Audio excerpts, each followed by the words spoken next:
Chapter 1. Endings. Chapter text. If you want to be a hero so badly, take a swan dive off of a roof and hope for a quirk in your next life. That moment with Kaken, that's when everything started going wrong. At least that's what Izuku thought as he grasped for something around him, for anything solid. He couldn't scream, he couldn't breathe, not with the green sludge being shoved down his throat. Izuku wiggled around, gagging, trying to get out of the sludge that was the villain's body. But nothing was working. What did he say he wanted? A flesh suit?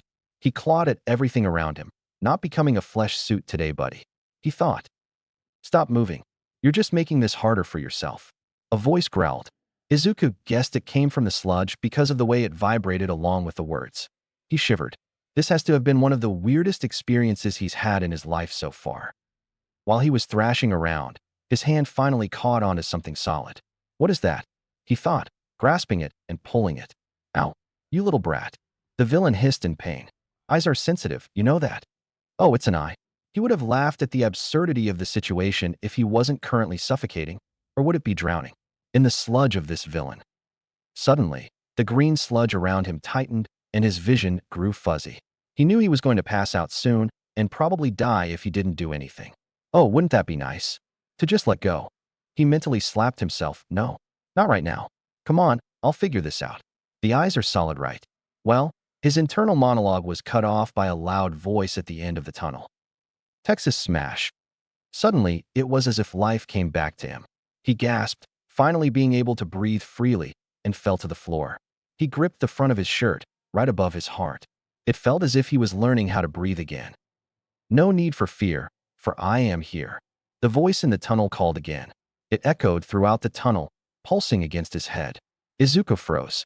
He knew that voice, he's heard it so many times before online. He quickly turned his head. All Might. He coughed, his voice strained and dry. God, it hurts. The number one hero just smiled, shining in all his radiant glory. You all right, my boy? That was quite a villain. Good job on holding out so long, but I've got him now. The man held up the bottle. Izuku could see the eyes whipping around rapidly, as if looking for an escape. He coughed again. Man, this is not going to do anything good for my lungs. He thought, trying to stand up. By the way, the hero pointed towards Izuku's notebook on the floor. A page that was previously empty now had All Might in big, somewhat fancy lettering. Oh, that was his signature. I signed your book for you. You look like a fan. His grin seemed to get even bigger, if it even could. Izuku picked up his notebook, awestruck, then turned back to All Might. Thank you. He smiled softly. Well, I must be on my way. All Might turned away from the boy. Wait, he called, running up to the man. I have a question. Without giving a response, All Might leaped into the air. Izuku, stupidly, grabbed onto his pant leg and was dragged along with him. The wind blew harshly against his face as he held on to All Might and his notebook for dear life. My boy, what are you doing? Please let go. All Might shouted over the wind, his brow furrowed. I can't. He gasped, his lungs stinging. If I let go, I would die. Good point. Hang on a second. Let me land. And with that, All Might carefully descended onto the roof of a rather tall building. Izuku let go of his pant leg and tumbled a bit, trying to regain his footing.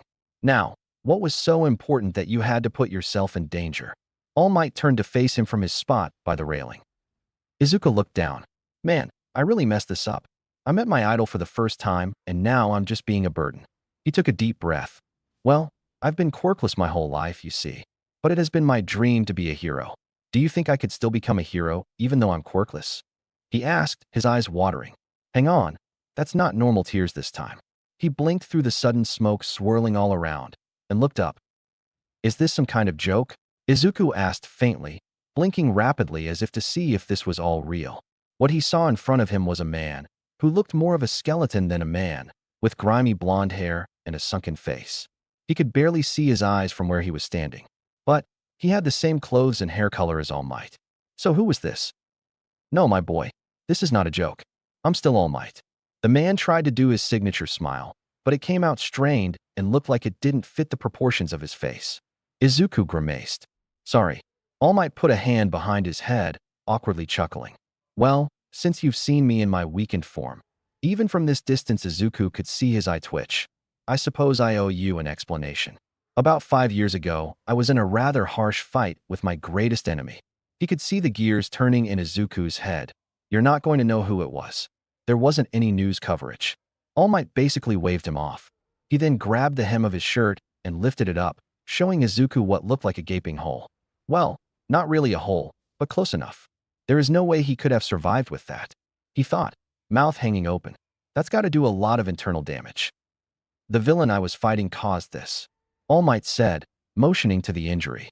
It damaged and destroyed many of my internal organs in the process. Now, I can only be All Might for a limited amount of time. The man coughed, blood spewing everywhere.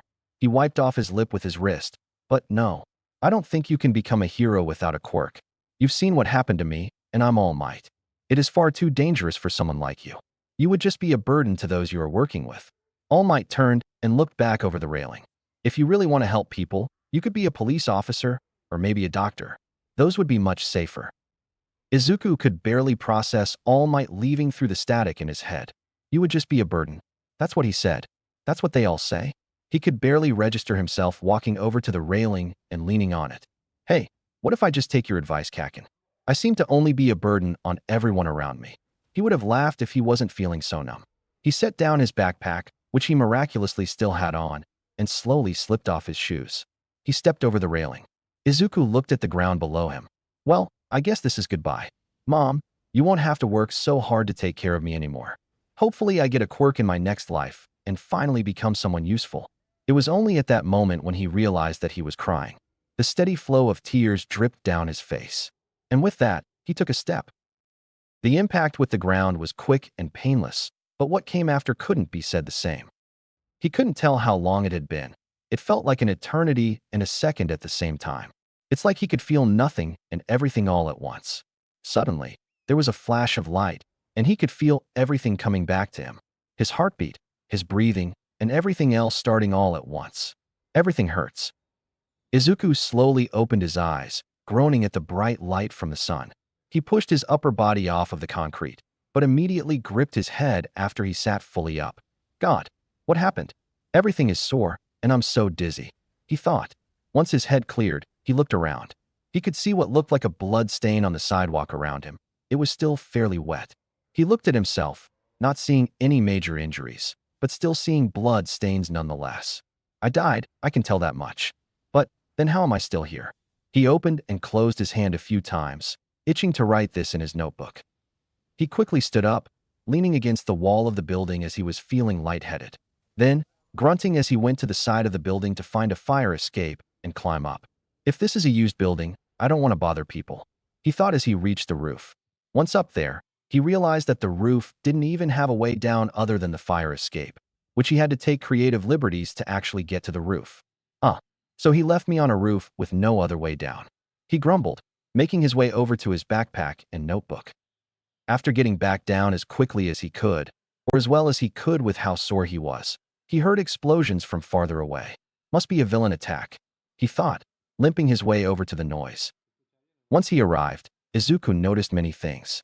Firstly, the same green sludge villain that caught him earlier. Secondly, the person that the sludge villain was trying to take, albeit a very familiar person. And thirdly, all the heroes on the opposite side of the tape than the villain.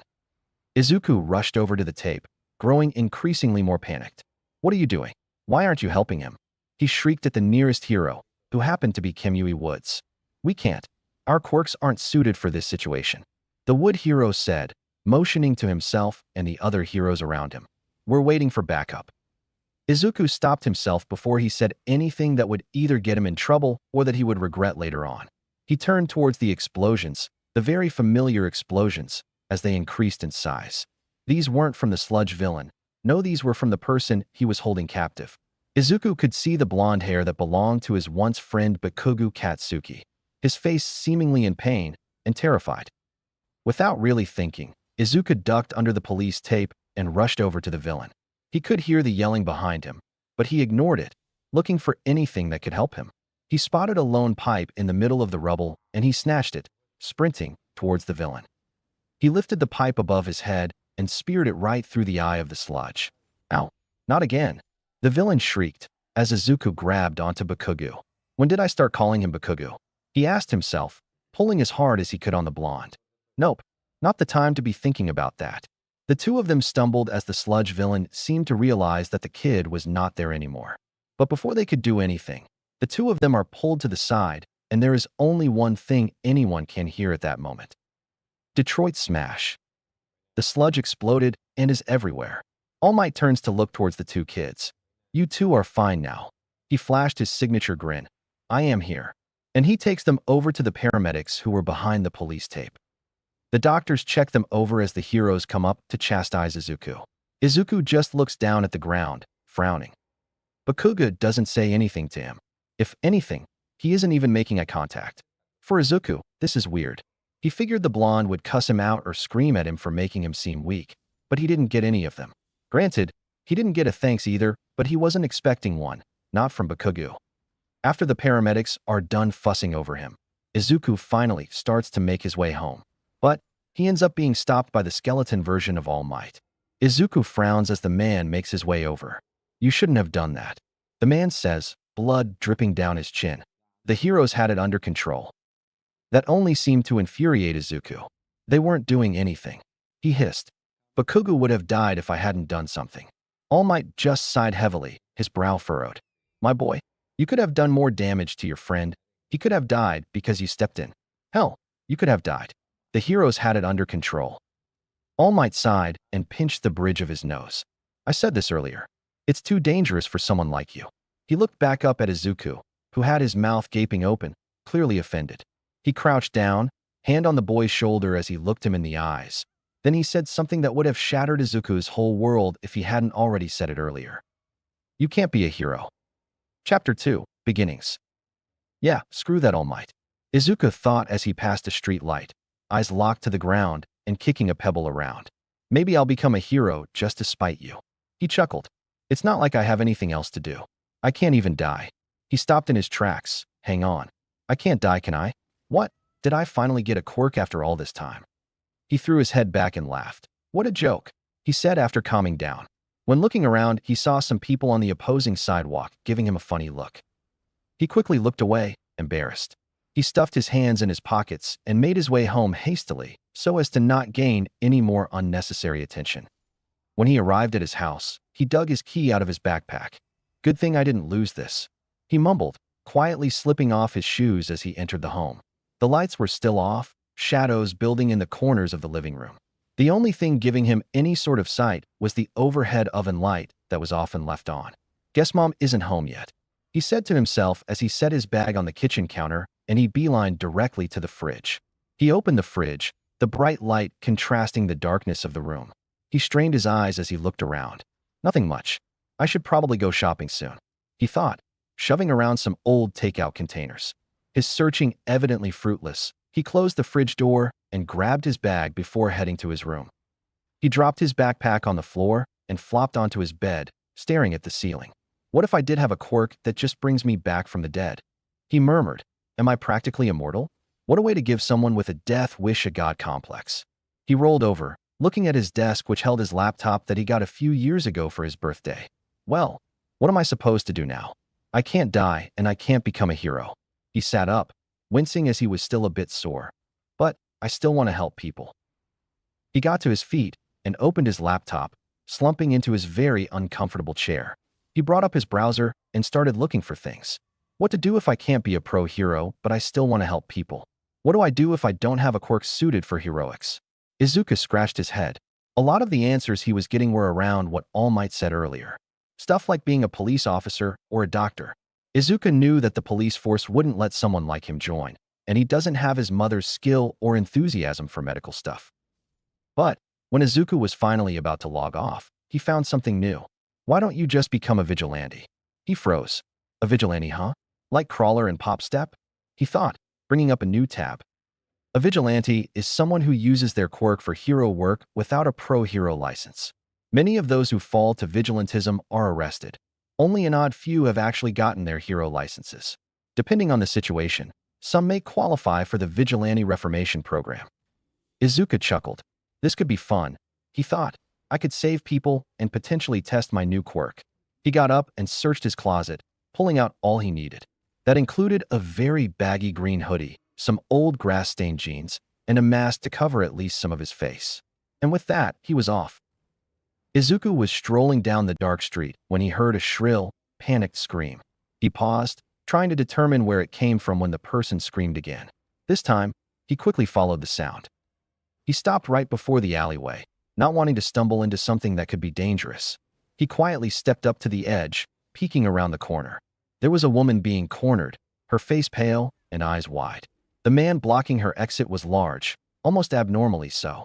I could probably call the police, but it looks like she doesn't have the time for that, Izuku thought, spotting what seemed to be a knife in the man's grip. So I guess that leaves me.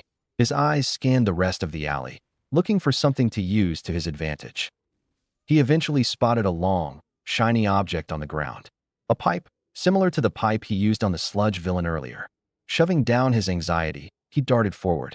Izuku grabbed the pipe, the metal feeling slippery in his hand. Not wanting to waste any time, he scrambled up to the man and smacked him in the back of the head with the pipe. Needless to say, it didn't do too much. The man, about twice his size, turned around with a grunt. "Oh shit," Izuku mumbled as the man loomed over him. He held up the pipe as you would a baseball bat. You want to go?" He stammered, stumbling back as the man advanced. The man lunged, a growl escaping his throat. The knife nicked his arm as Izuku barely got away, heaving. He took a second to catch his breath. Was that a growl? The boy wheezed, though it came out as more of a hiss as he darted away. No words? Just growls? Who just growls? Izuku said, somewhat hysterical as the man lunged again, knife in direct view this time. "You think you're smart, boy?" The man growled, missing Izuku by a whisker. His voice was deep and gruff. "I could have made bank, but you got in the way." His figure seemed to only get larger as he stepped forward, trying to limit any movement the tween could make. He swiped again with his knife, putting the whole weight of his body into it. Izuku let out a startled noise as he scrambled out of the way, his small size making it easier to duck. Yikes, he thought, watching as the man tumbled by the empty space and ran himself into the wall. Izuku spotted an opportunity and took it, getting behind the large criminal. He lined up his shot, swinging the pole as hard as he could into the back of the man's head before he could regain his balance. His strike had enough momentum to harshly push the man's head back into the brick wall of the alley, knocking him out. Izuku let out a sigh of relief, breathing heavily as the adrenaline pulsed through his veins. He stumbled back a few steps till he ran into the cool bricks of the opposing wall. He was about to pull off his mask when he heard a small whimper from the other end of the alleyway. He startled and got back into a fighting position before he noticed the woman. She had slumped down at some point and her face was soaked with tears. Her hair moved around her like water, assuming that her hair was water. "Sorry about that." Izuku sighed, letting his guard down. "You, okay?" he asked, voice suddenly moving up an octave. She nodded, wiping the tears from her face as she tried to push herself up. Weird question. Do you have any zip ties? Or rope? Or ribbon?" Izuku asked. "Or really just anything. I don't want him to get away if he wakes up." He motioned towards the unconscious man on the ground. No. Sorry," she replied, picking up her purse off the ground. Izuku realized that was probably what the criminal was after. "All right, it's fine." He looked around the alley. "Could you call the police or something? Let them know what happened and stuff," the teen suggested. He didn't hear or see her respond, but figured she listened based on the sound of shuffling through her bag. He spots a dirty piece of cloth nestled in a pile of trash bags and carefully picks it up. Gross, he thinks, ripping the cloth into strips and using them to tie the man's wrists together. He double-checked that he was breathing. He didn't need the trauma of having accidentally killed someone tonight. The man was breathing heavily and slowly, as if in a deep sleep, a trail of drool dripping from his mouth. He turned from the man with a grimace, watching as the woman was talking on the phone with who he assumed was the police. She looked fine overall, just shaken. While she was distracted, he managed to slip away and out of the alley, not wanting to be caught at the scene when police arrived. Izuku managed to limp his way home. He had a hand covering the cut on his arm, his whole body still sore from the day before. He really hoped that the woman would be all right. She still looked shaken when he left. He also hoped the police had taken the man into custody and had someone with more medical experience than him check over the water woman. The streets were mainly quiet and empty while he walked. It almost felt eerie. Izuku quickly looked over his shoulder, a looming fear that he was being followed. All that resided behind him was the empty street, the the slight light from the street lamps giving him some reprise. He managed to make it home without much trouble, only struggling to get up the fire escape because of the deep aching through his body. He opened his window, glad he hadn't locked it when he left, and crept into his room. He stood in the middle of the room for a second, listening for any noise.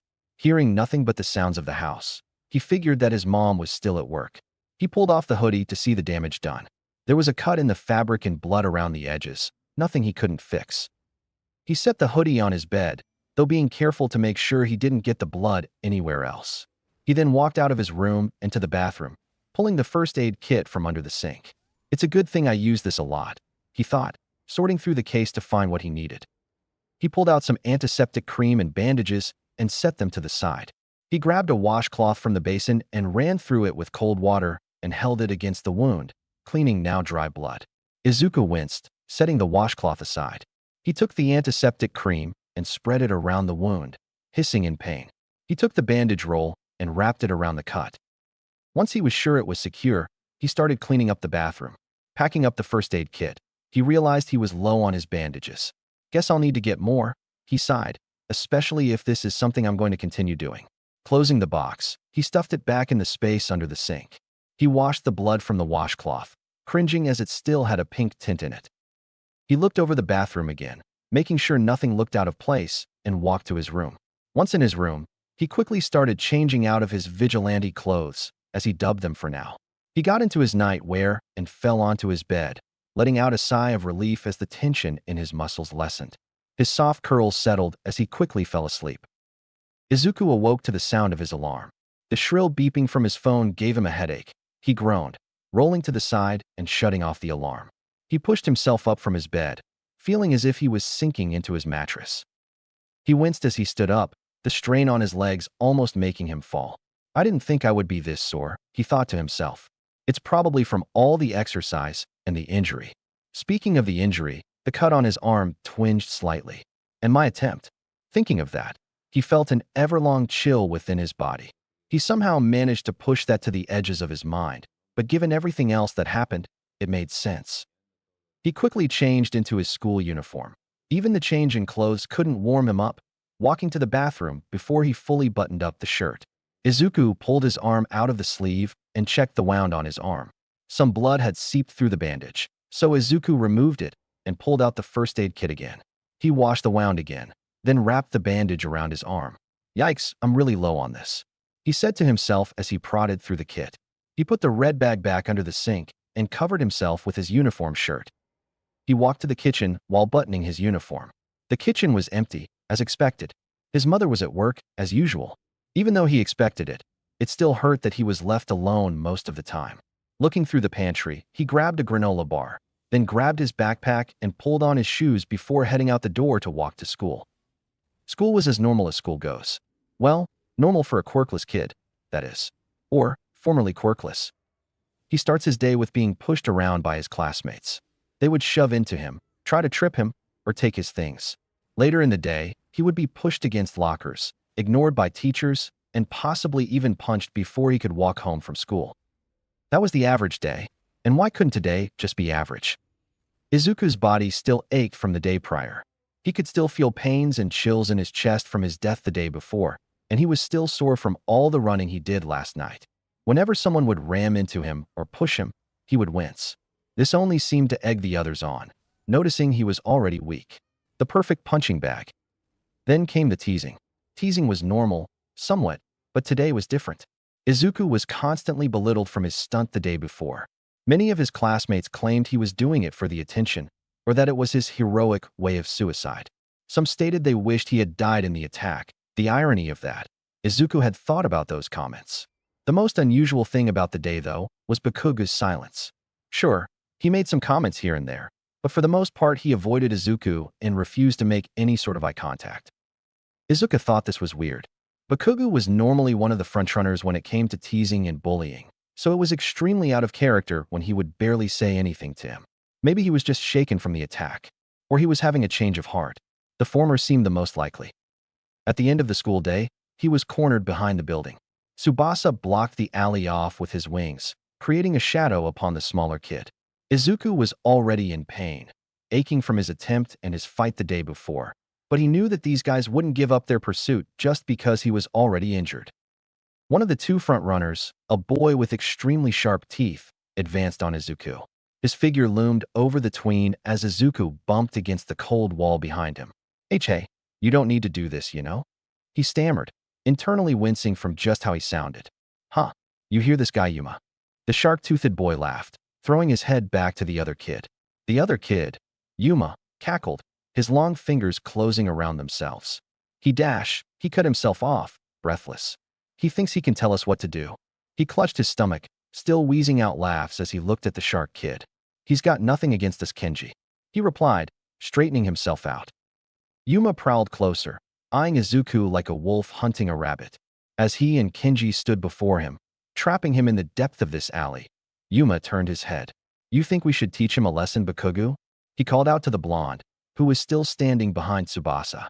Bakugo stared for a second before averting his gaze, a deep frown on his face. Yeah, teach him a lesson.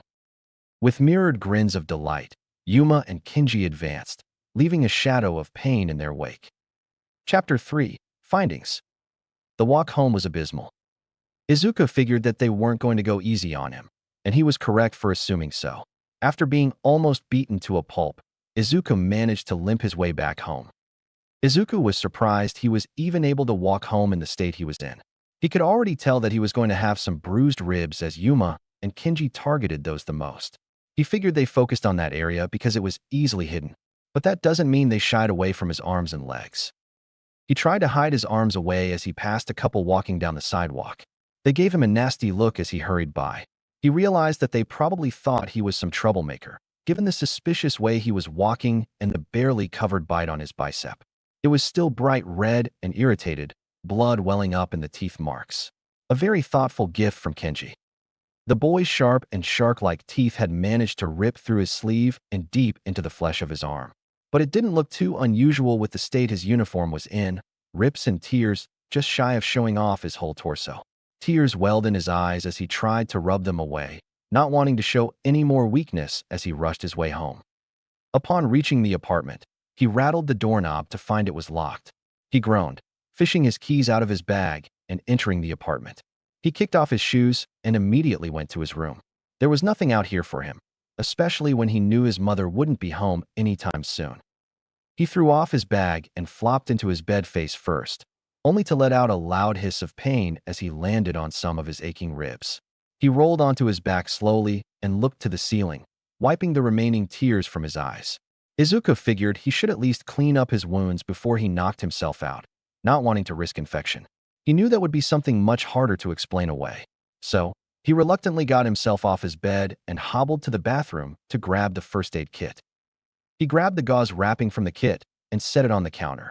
He quickly grabbed the washcloth next to the sink and rinsed it before pressing it up against the bite wound.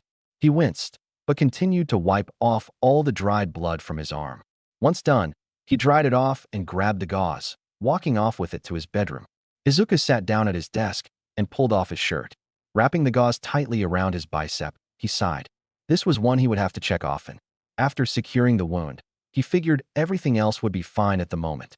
He focused his attention on his mess of a desk. His desk was littered with notebooks and stray papers. Some of his previous analysis for the future notebooks laid out open, post-it notes with new notes strewn through the pages and the desk. But he pushed those aside to pull out an empty notebook from a stack he had. If he was going to get stronger physically, he would have to make a plan. He knew his current strengths, mostly being his quirk analysis skills, but he would also have to target his weaknesses, being his physical state. But he wanted some notes first. His hands seemed to fly across the page as he hastily scribbled all he could remember about the man he fought the day before. From Izuku's immediate knowledge, there wasn't anything visually that he could contribute to a quirk, but the sheer size of the man could be a factor. Whether that was quirk-related or just how he was built was something that he was unsure of. It wasn't like he could just go back and ask him. Anyways, the quirk could have been something mental-based for all he knew. He didn't have any evidence to really determine a quirk, so he figured he should just take notes of the fight. He started jotting down his recap of the fight, noting specific moves either the villain or himself used for further reference. He wrote on and on about every little detail he could remember or anything he would need to improve on. He would need to rely more on strategy if he couldn't use his quirk or physical abilities. His quirk would only be useful in very limited situations, that being if he succumbed to whatever injuries he may sustain. At the end, 3 pages were covered line to line with scrawled, barely legible notes. But it was all he needed at the moment. He would clean up and rewrite his notes another day.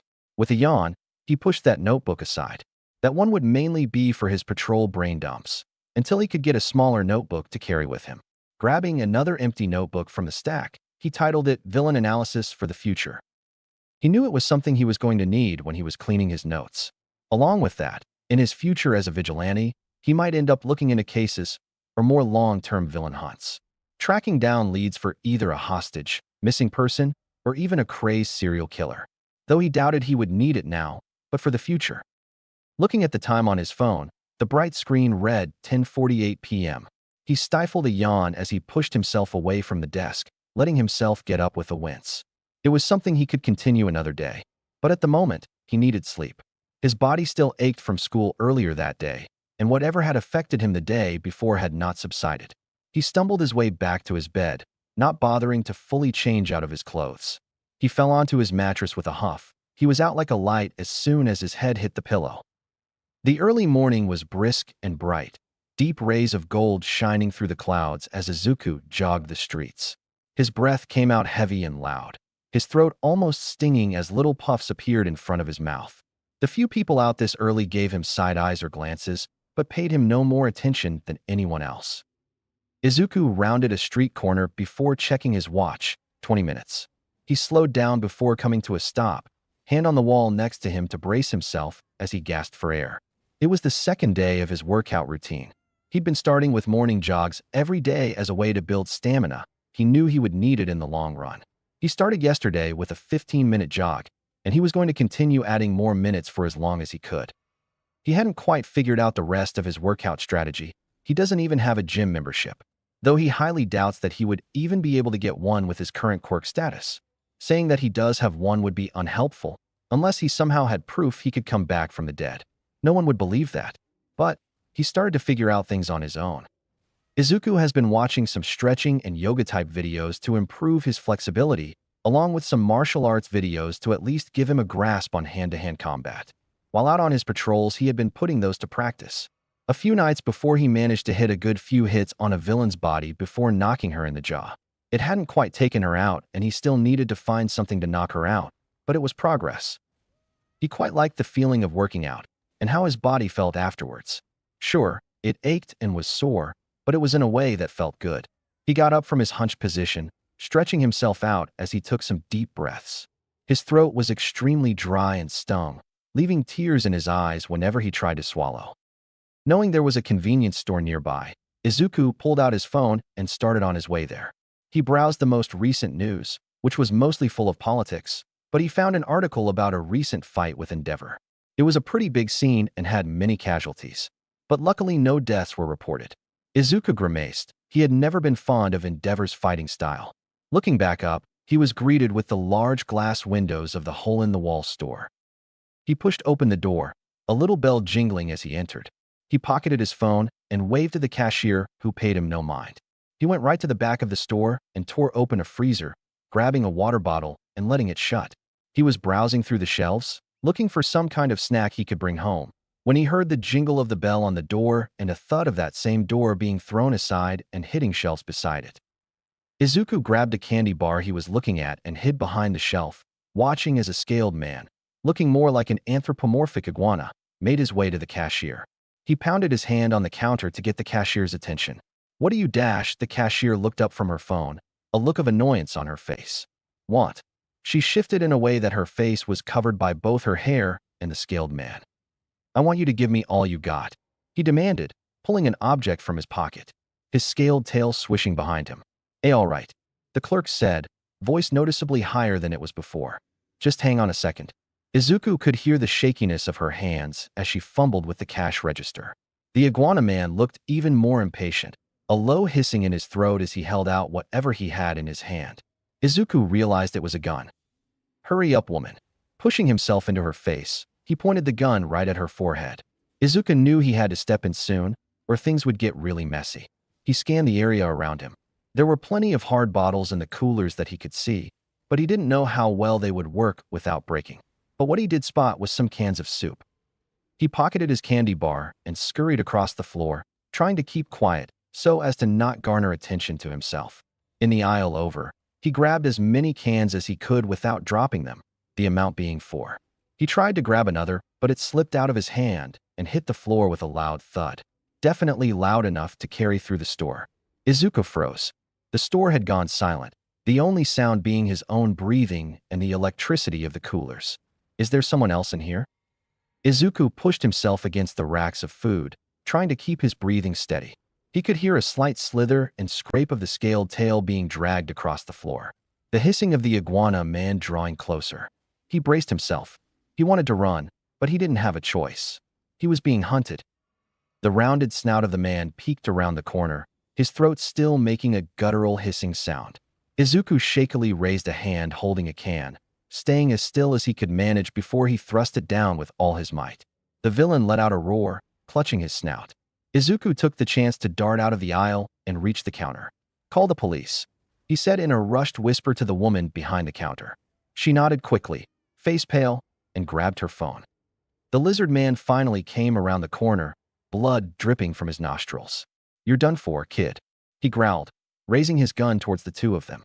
But once he saw the cashier on the phone, he aimed towards her and readied his shot. "Duck!" Izuku shouted, ducking as the shot was cast.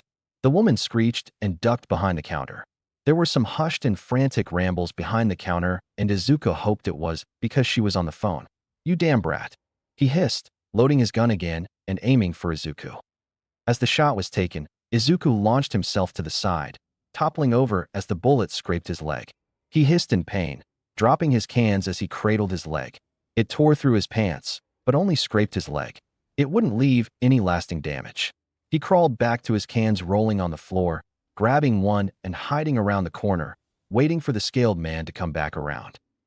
As he crept to the front of the store, readying a shot behind the counter, Izuku jumped out behind him and knocked him in the back of the head with the can. The lizard man hissed, covering his head in pain. Izuku took this chance to hit him again, now trying to weaken his hands and take the gun. With a loud crack, Izuku beat the man's hand, and he howled in pain. The gun clattered to the floor, and Izuku reached down for it, grabbing it and standing back. He was huffing and out of breath, pointing the gun at the humanoid iguana as adrenaline racked through his body. "Not so tough now, huh?" Izuku huffed, eyes wide as the man turned back towards him. Blood still dripping from his nostrils and cradling his hand, the man had a wild look in his eyes, body radiating fury. He took a step forward as the doors to the store swung open. "Freeze! Stay where you are." A shout came from the door as 2 sets of footsteps came from the doorway, who Izuku hoped were cops. Izuku couldn't see them that well from where he was standing, but he noticed the iguana's eyes go wide. He stammered something nonsensical and stumbled back a few steps. The cashier peeked up from over the counter, looking relieved. "This guy right here, officers," she said, her voice slightly shaky as she pointed towards the lizard man. The 2 cops advanced, now coming more into Izuku's view. He shakily lowered the gun and dropped it, the sound making a loud, clattering noise. "Who else is here?" A cop looked around the corner, gun still drawn. Her partner moved to cuff the lizard guy. "Just me." "Sorry, officer," Izuku said, voice small. "I was in the store when he robbed it. Here is his gun." He moved to pick it up, but the officer stopped him. "I've got a kid." She reached down to pick it up and put it in a bag she had. "We'll need to inspect it later. Rather not get too many fingerprints on it right now." She gave him a slight smile before she turned back to her partner. "Got him locked up?" The other cop nodded. "Got him, Chief Hattori. We're going to need to get him patched up, though. His hand looks broken in multiple places." Chief Hattori looked back at Izuku and nodded. "You're good to go, kid. We've got Ms. Ito here for questioning, and I'm sure she can tell us what happened." Izuku nodded. "Thanks, ma'am." But instead of leaving, he went to the back of the store and grabbed the water and candy bar he dropped, bringing it back to the cashier. "Here," he said as he dropped the money and left without giving any time to receive his change. He drank through the whole water bottle just on the walk home. His throat had been parched throughout that whole experience. He was still shaking off the nerves he didn't realize he had. He didn't know why he had been so scared, but the adrenaline kept him going. Maybe it was because he was in his Izuku persona and not in his vigilante one. He could deal with stuff like that when he was his vigilante self. But maybe it was also because he hadn't fought someone using a gun before, meaning he and the victim were in even more danger than if the villain had just a knife. Izuku had also never handled a gun before, and he definitely didn't want to be the one shooting it. But that was all stuff to process another day. He was munching on his candy bar when he entered the apartment, quickly slipping his shoes off and heading to his room. He sat himself at his desk and looked over the papers he had scattered there. All were filled with barely legible notes and some sketched-out drawings of costume ideas and weapons. Some were drawings of villains he has fought over his time as a vigilante. Some were more doodles on heroes he has encountered. He pulled over his pages on weapon ideas, one of his main ones being some sort of collapsible or expandable bow staff, something that he could always have on him, so he didn't need to use whatever he could manage to find. Possibly he could use a two-piece one, making it so he could use them as batons if needed. He felt he should also have something to tie up people with, possibly some rope or zip ties. He wrote down some notes as he thought, going over ideas in his head. I would need a place to get resources if this is going to work, he mumbled to himself. But I don't have much money to buy supplies, and don't quite know how to build these kinds of things. He continued, biting the eraser of his pencil as he stopped. I can go look around though. Maybe I'll just find what I need lying around. And that he did. He was listening to a Hero Watch podcast while he walked, stopping at the stairs down to what was supposed to be a beach. Instead, it looked more of a dump. Takoba Municipal Beach, the sign beside him read. He gaped just at the look of the place. Broken appliances, scrap, furniture, and trash littered the whole beach. He could barely see any of the actual sand, let alone the line where the water met the beach. This place was just what he needed. He stuffed his phone in his pocket, earbuds still lodged into his ears, and he made his way down the stairs and into the mess. When he started digging through it, he realized that he should have brought gloves. But, stuff to keep in mind for another day. He pushed aside some random junk and made his way through the piles.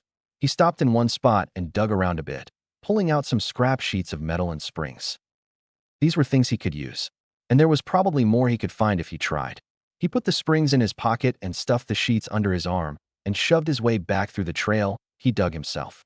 Another thing to bring next time, a bag. Maybe also a garbage bag. He could probably find some really interesting stuff in here, but it's covered by junk. This would be a good spot to train, he thought to himself, going up the stairs and going back to his apartment. It'll be a good way to gain muscle if I can clean up this place. I can even tinker with some things out here. That train of thought added a little pep to his step. The things he could collect would be able to help him make his new equipment once he figures out how to make it.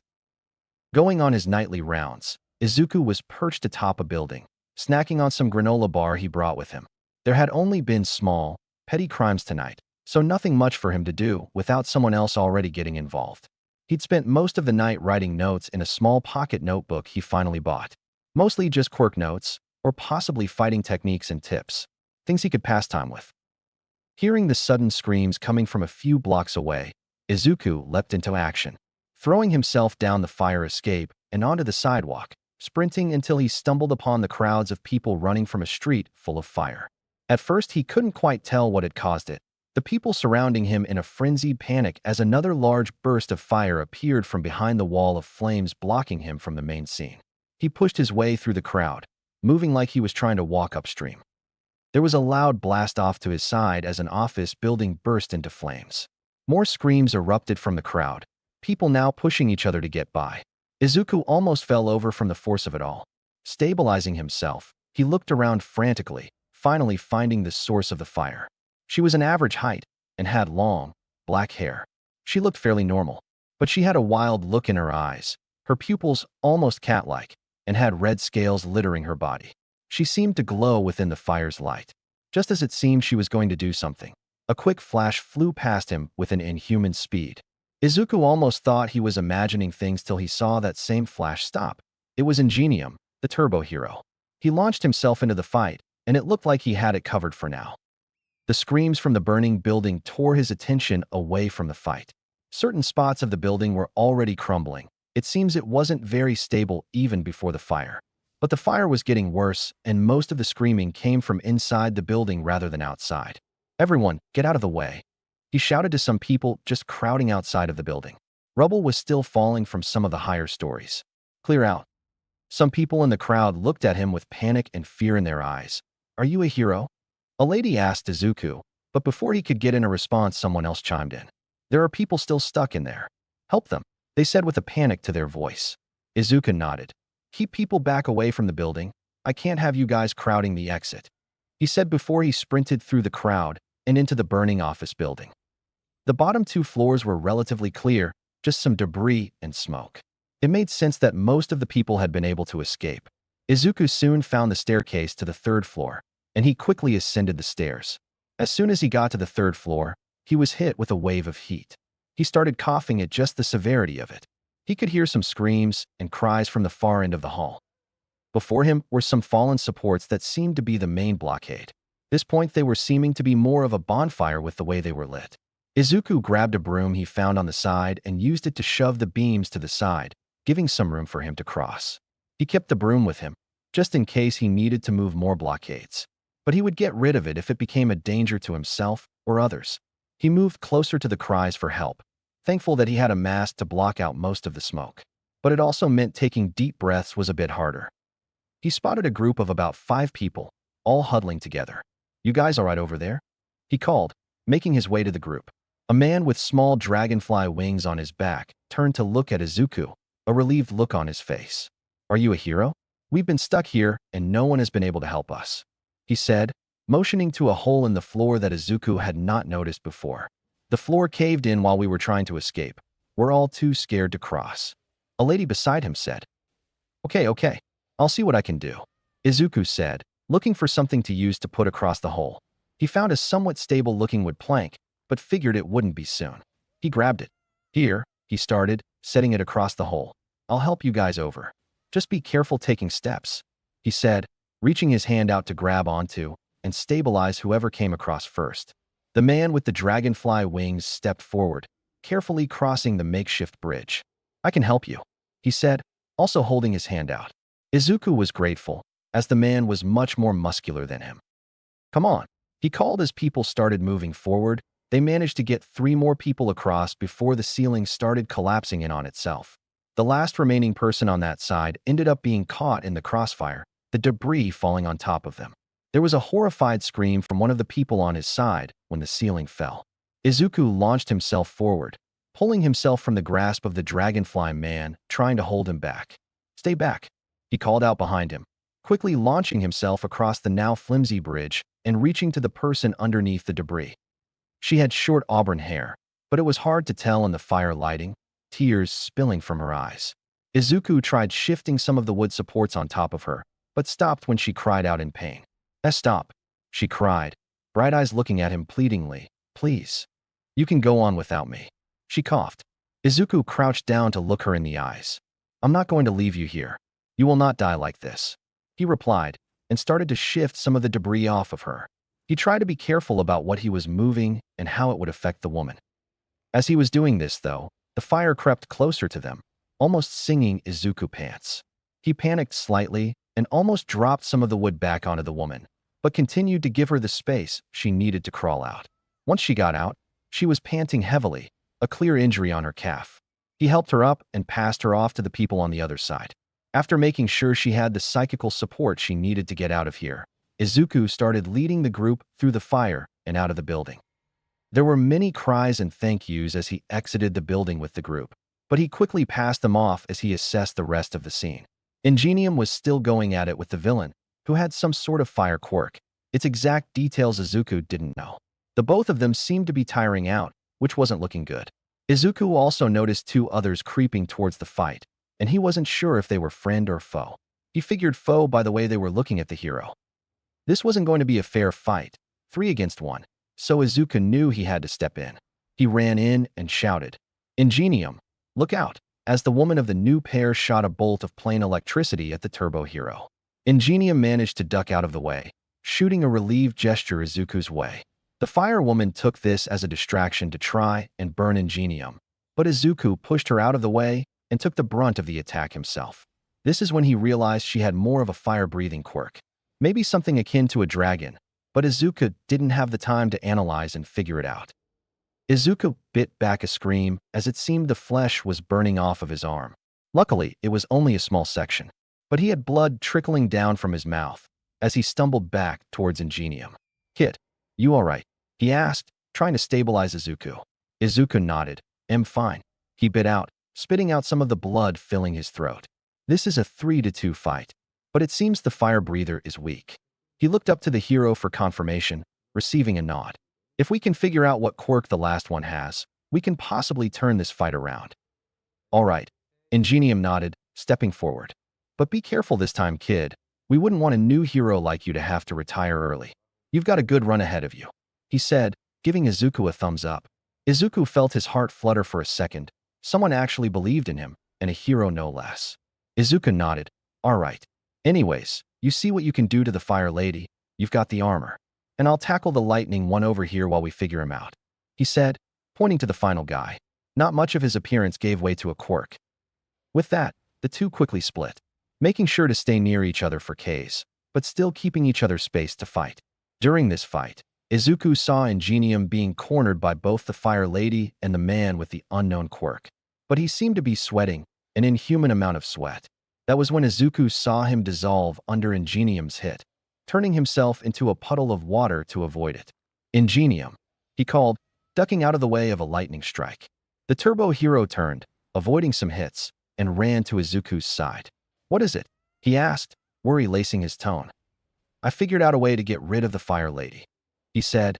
If you can get the guy to use his quirk around or on the fire breather, you might be able to extinguish her flames. I'm guessing her quirk might be body heat related, but we'll never know unless we try. Izuku explained, making sure to keep an eye for the villains. Ingenium flashed him a thumbs up, got it, and quickly returned to the fight. He continuously tried landing hits on the water guy, but he kept turning himself into water and dodging. But while this was happening, he kept leaving residue puddles everywhere. Ingenium was also pushing him towards the fire breather, letting him reach his goal. The shifter turned into water trying to dodge a hit and ran directly into the fire lady, causing her to be soaked. You fool, she screamed, a slight hissing and steam coming from her body. Too infuriated by her colleague, she didn't notice Ingenium landing a pretty heavy kick to her head, knocking her out cold. Izuku, still fighting the electric girl, had grabbed a metal pipe he found on the ground. At first, this may seem stupid, but he had a plan with his portable lightning rod. He kept leading her to all the water puddles, getting her into one of the big ones before weakly trying to jab her with the pole. She grabbed onto it with a wide grin, thinking she had won, but she had only fallen into his trap. As she shot electricity through her hands and into the pole, Izuku let go and let the pole drop, still in her hands. She stood, shocked for a second before realizing her mistake. As the pole dropped into the water, the electricity flowed through it. The puddle became a zapping minefield, with her in the middle of it. She screamed as the electricity flowed through her body and quickly fell unconscious. Izuku just stared. He was glad his plan worked, but he still felt bad about what he had to do to get it. He looked back to find Ingenium standing alone over the tied-up body of the fire breather. He looked over at Izuku. You got her taken care of? He asked, taking off his helmet and greeting Izuku with a smile.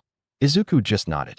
I don't have anything to tie her up with, but she should be out for a good while, he said, motioning to the woman in the puddle, the energy of the electricity still flowing through both her and the water.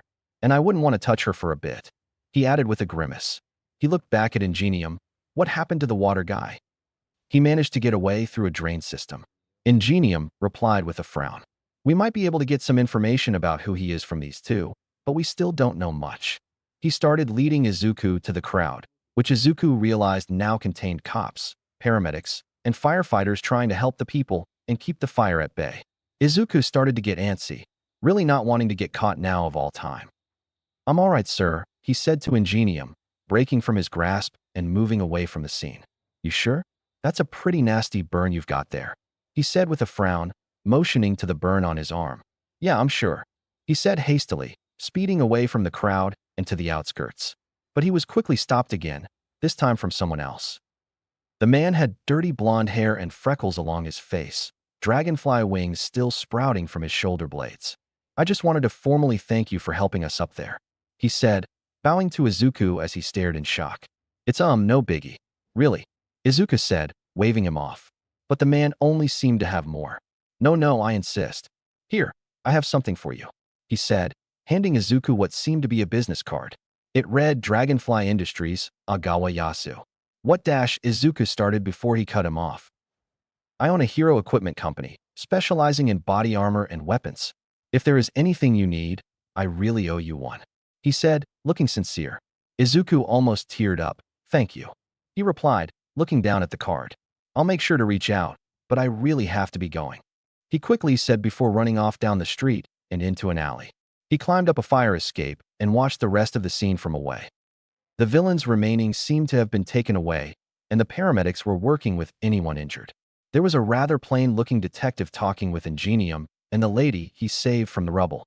Next to him was someone with a feline quirk who swiveled his head to make some sort of eye contact with Izuku.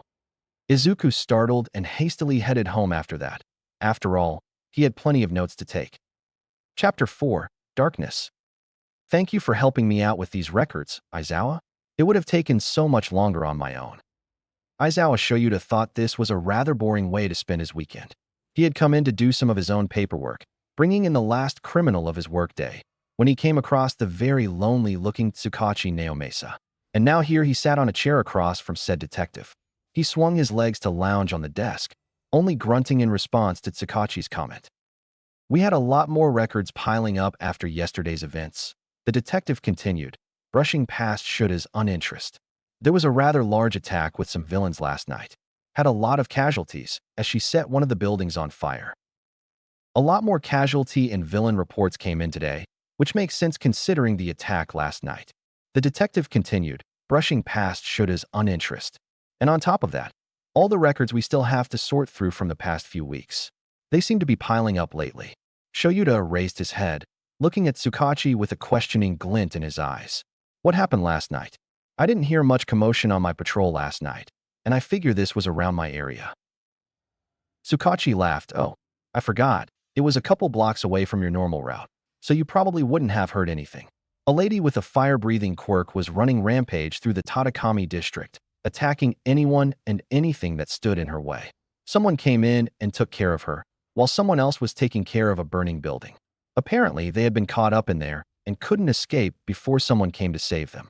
The detective sighed, leaning back into his chair. According to witness accounts, 2 others came in to help her, but they were mostly taken care of before the police arrived. One of the guys managed to get away, but we have people looking into it right now. Shoyuta raised an eyebrow. Who was working last night? We had Tensei out in that area last night, and he was the one who took care of the fire breather. The other one. The detective stopped, face scrunching in confusion. Actually, that was something I needed to talk to you about. Shoyuta stared, raising a brow questionably. Witnesses also account for some new hero, one I haven't heard of before. The description didn't match any of the heroes on that route last night, or any routes for that matter. Now Shoyuta was the one to look confused. Someone you didn't recognize? Did Tensei have anything to say about him? Tsukachi shook his head, looking dismayed. He didn't question it much during the time, but only recounted the strangeness after the battle was done. Apparently, they mostly just helped people away from the scene, and they were the one to evacuate the burning building. The people they saved put them in a really good light, so I hope they won't be much trouble. Shoyuta sighed, sinking further into his chair. I see what you're doing, Tsukachi. He dragged his hands down his face, pulling at his eye bags. You want me to go investigate this kid, a possible vigilante, as you usually do. Tsukachi chuckled. You got me there, Aizawa. You know I trust you with these cases, especially after what you did with Crawler and Popstep.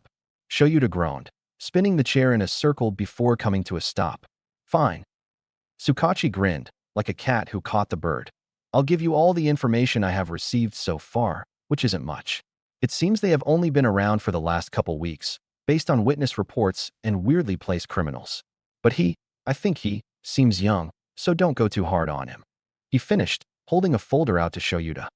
The hero pushed himself up off the chair, grabbing the folder with a frustrated force. I'll have them done in no time, detective. Shoyuta could have been spending this time at home with his husband and cats, but he did have a job to do. He strayed from his normal patrol route, moving into the Tatakami district, on the lookout for this new vigilante. He knew the normal type, some kid who wanted to play hero for reasons of their own. Shoyuta knew he had to nip it in the bud, because if this kid got way too into it, he would end up dead. Tsukachi had put Shoyuta in charge of a lot of the vigilante cases he acquired, probably because he was efficient at his job. A couple years ago, he was put in charge of the Narahata vigilantes, Crawler, Pop Step, and Knuckle Duster. He'd managed to finish off that case with Crawler getting his actual hero's license, going off with Captain Celebrity, and taking on the new alias of Skycrawler. From what he heard, Pop Step had gone on to become some sort of idol, keeping herself from actual crime. And Knuckle Duster was unknown to him. After that encounter, Sakachi had started to send him after other possible vigilantes or hero wannabes. Maybe it was because a lot of them tended to be teenagers who didn't get accepted into the hero school of their choice. They felt they didn't have another option. And should his occupation as a teacher probably made it seem he was good with kids, he would argue otherwise. Going through this line of thought, Shoyuta leapt from rooftop to rooftop, looking for any sort of disturbance. He was a few streets away from his normal patrol route, trying to get a gaze on the terrain. He hoped he would be able to get this kid back on a normal track, just so he could be back in his patrol area sooner. From the file he had received, Shoyuta got a few key details about the new vigilante.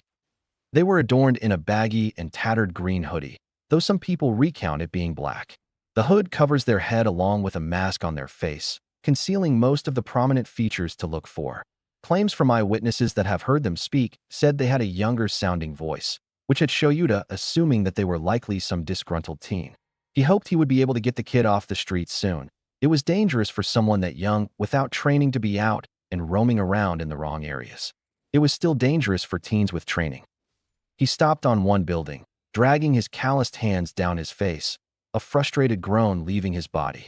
With how quiet it had been, he was going to be out looking all night without a sign of the kid. The only things he had come across had given him false hopes, leaving him to just petty crimes hiding around corners. But his silent prayers seemed to have been answered as he heard some noise from up ahead. Shouting, kins toppling over, all in that like.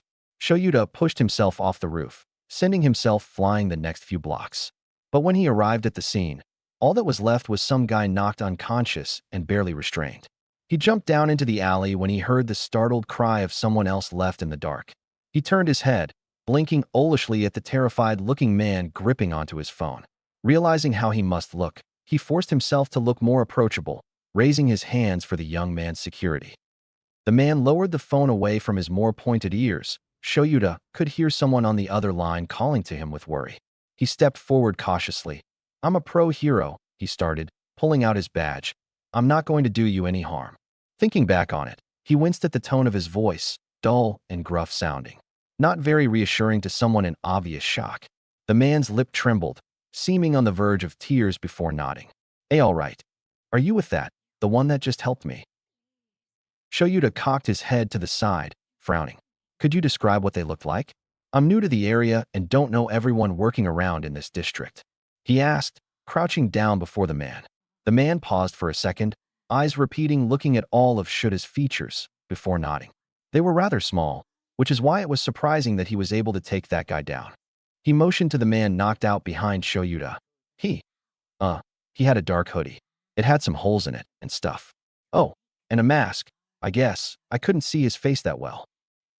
Shoyuta nodded, pushing himself up. "Thank you." He blanked for a second. "What was your name?" The man looked towards his phone for a second, pushing his dirty blonde hair out of his face. "Mori Akira, sir." Shoyuta nodded again. "The police will probably be here soon. Will you be good on your own?" he asked Mori, helping the man to his feet, being ready to catch him on his unsteady legs. "Why, yes, sir. Thank you." Shoyuta left the conversation and continued on his way. He was on the right track, and he knew it. The kid must have some sort of strength-based quirk to be able to take down that other guy, who seemed to be at least a few inches taller than himself. Shoyuta huffed, letting the wind blow against his face. Some cocky teenager who thought they could do no wrong, he assumed. As he continued launching himself from building to building, he was left to the quiet of his own thoughts, thinking of all the things he would much rather be doing at the moment, like being at home. Hisashi was probably curled up on the couch with one of the cats, watching some documentary while waiting for Shoyuta to get home. He also internally worried that the kid would think he is a threat and start attacking him instead. He didn't have the energy to get into a fight with some misguided kid tonight. He stopped on the roof for a convenience store, trying to get a gauge of where he was and what was around him when he heard another commotion a few streets down. Exactly what he was looking for. Ignoring the startled cries of people below him, he launched himself up onto an apartment complex, and over the roofs of like-minded buildings. He could make out the sounds of fighting, or at least punches being thrown and hitting their target. Some tumbling of footsteps echoed against the walls, like a forgotten dance. He perched on the edge of the building shadowing the alley, wanting to get a glimpse of who he was hunting for. The fighting was fast-paced but sloppy. From the looks of it, it was a grown woman with an assumed knife, Quirk, fighting a 12-year-old. The woman lashed out wildly, trying to get any sort of hit in while the kid, his suspected vigilante, kept away from the blows by using his much smaller size. Shoyuta would have stepped in right then, but he was intrigued to see how the fight would end. He could tell the woman was losing speed and vigor, but that could potentially make her more dangerous if cornered. Analyzing the rest of the alley, he spotted a teen girl against the wall, looking for a chance to bolt. Once she noticed that the woman was only focused on the kid, she took her chance, darting from the scene entirely. The other two didn't notice her at all as she fled, and Shoyuta just let her go. No use keeping her there in the moment and ruining his surprise. Turning his focus back to the fight, he could obviously see who was in luck's favor. The kid in the hoodie ducked down and used his legs to sweep her off her feet and onto the hard ground. She let out a pained huff as she hit the floor, but made no move to actually get up. She gave up. The kid stood over her as he reached for his pocket to grab a piece of scrap. Shoyuta balked. What was this kid doing? He flipped the woman onto her stomach and pinned her hands together to tie them with the cloth strip he held. Shoyuta was almost impressed, but he noticed the knot was loose. As the kid stood up, brushing the dust off his hands, he looked around in apparent confusion as to where the girl went. In this stupor, he didn't notice the bound woman using her knife Quirk to free herself from the cloth. As she pushed herself up, Shoyuta struck. He threw out his capture weapon and caught her in it, pulling it tight. Right as she realized she was caught, he jumped down and landed on top of her, knocking her out. The kid's head whipped around, bright green eyes looking startled. Huh, wadash, he stopped, frozen as he stared at Shoyuta. Yuri Racerhead, he stated with awe, seemingly trying to take in the entirety of Shuta's appearance. Shoyuta huffed, hidden amusement and confusion lacing his thoughts. I know my own name, kid. He started. What are you doing out this late? Aren't you a little young to be wandering around alone? He knew exactly why this kid was out, but if the kid panicked, he might fight. The kid froze, eyes wide as if he just realized something. I was just heading home. Had some clubs to do. Yeah, got really busy at all my clubs today. The kid threw out multiple excuses, each word he said only making himself look more nervous. But Shoyuta had already caught him, now to get this done quickly. He put his hand up to stop the upcoming ramble. Enough. I already know why you are out here. I've been sent to put a stop to it. He sent a glare at the kid, who looked crestfallen. The squinting of his eyes is how Shoyuta knew he was on the verge of tears. Vigilantism is not something for someone as young as you. He motioned to the whole getup the kid had on. You should be studying for your classes or hanging out with friends, or, God, literally anything else. This is too dangerous for someone inexperienced, let alone illegal. It's not too dangerous. I've been handling myself just fine, the kid said suddenly, but seemed to immediately regret his decision. Shoyuta glowered. Just because you're doing fine now doesn't mean you won't end up dead in the future.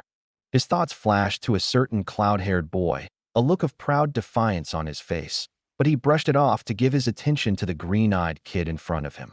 The kid only seemed to glare in return, a look that didn't quite fit the face. Are you done? The kid asked with a newly added spice of snark. Because I have places to be, you know, like going home? Where I should be. He tried to push his way past Shoyuta, only to get blocked by said man. You're not going anywhere just yet.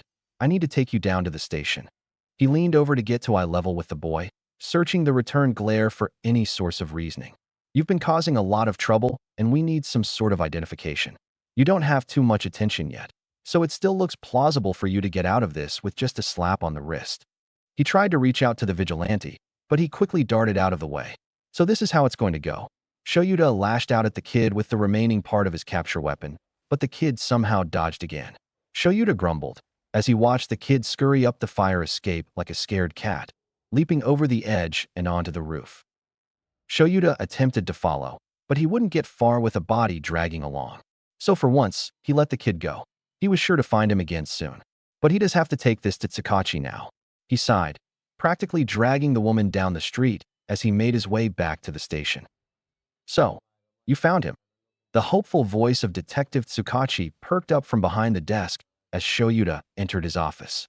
"Yup, found him all right," he said, falling into the seat across from the detective. Tsukachi gave him an expectant look, but Shoyuta shook his head. "I let him go." Tsukachi balked, which caused Shoyuta to hide a grin from behind his capture weapon. You let him what?" He blinked a few times before narrowing his eyes at the hero, as if trying to find one small imperfection to give away he was a fraud.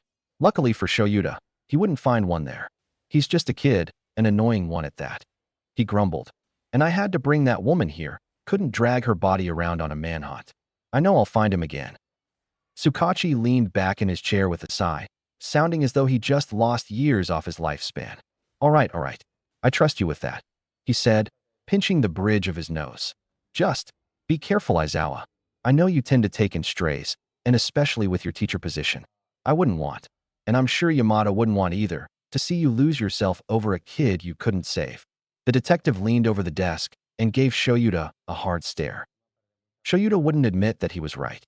While his husband had made jokes about it before, first being the cats they took into the students he got fond of, he knew Hisashi wouldn't want to see him hurt from it.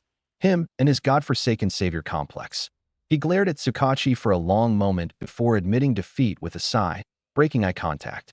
I know not to get attached." He pushed himself up from the chair as Tsukachi started to say something, cutting him off. "I should be heading back before Hisashi starts to worry. I'll keep you updated on the case," he said, waving off the man and exiting the room. Running into the kid had become an almost normal thing. Shoyuta would follow the sound of trouble and often found the kid along with it. After each confrontation, Shoyuta would try to talk the kid into coming with him to the station, but he would always refuse. He would always go on about it to Hisashi and the cats whenever he got home, and if his husband wasn't already in bed. Hisashi would always tell him to relax and not get so worked up over it. He was bound to stop eventually. But eventually was starting to take weeks. And Shoyuta was getting worried. The first cause of concern, other than the obvious, was the outfit the kid wore. Just some baggy jeans and a hoodie, no sign of any sort of bodily protection. Shoyuta brought this up to the kid once, trying not to let the concern leak into his voice. The kid, who had also not revealed a name to Shoyuta, had only looked down at his outfit as if he hadn't even considered it before. "I haven't had the resources for it," he admits, making Shoyuta balk at the lack of concern for his own well-being. Shoyuta had known the kid had some sort of lack of respect for his own safety. He had seen it clearly in the way he fights. His hits were quick and reckless, leaving himself wide open for attacks against him in favor of his speed.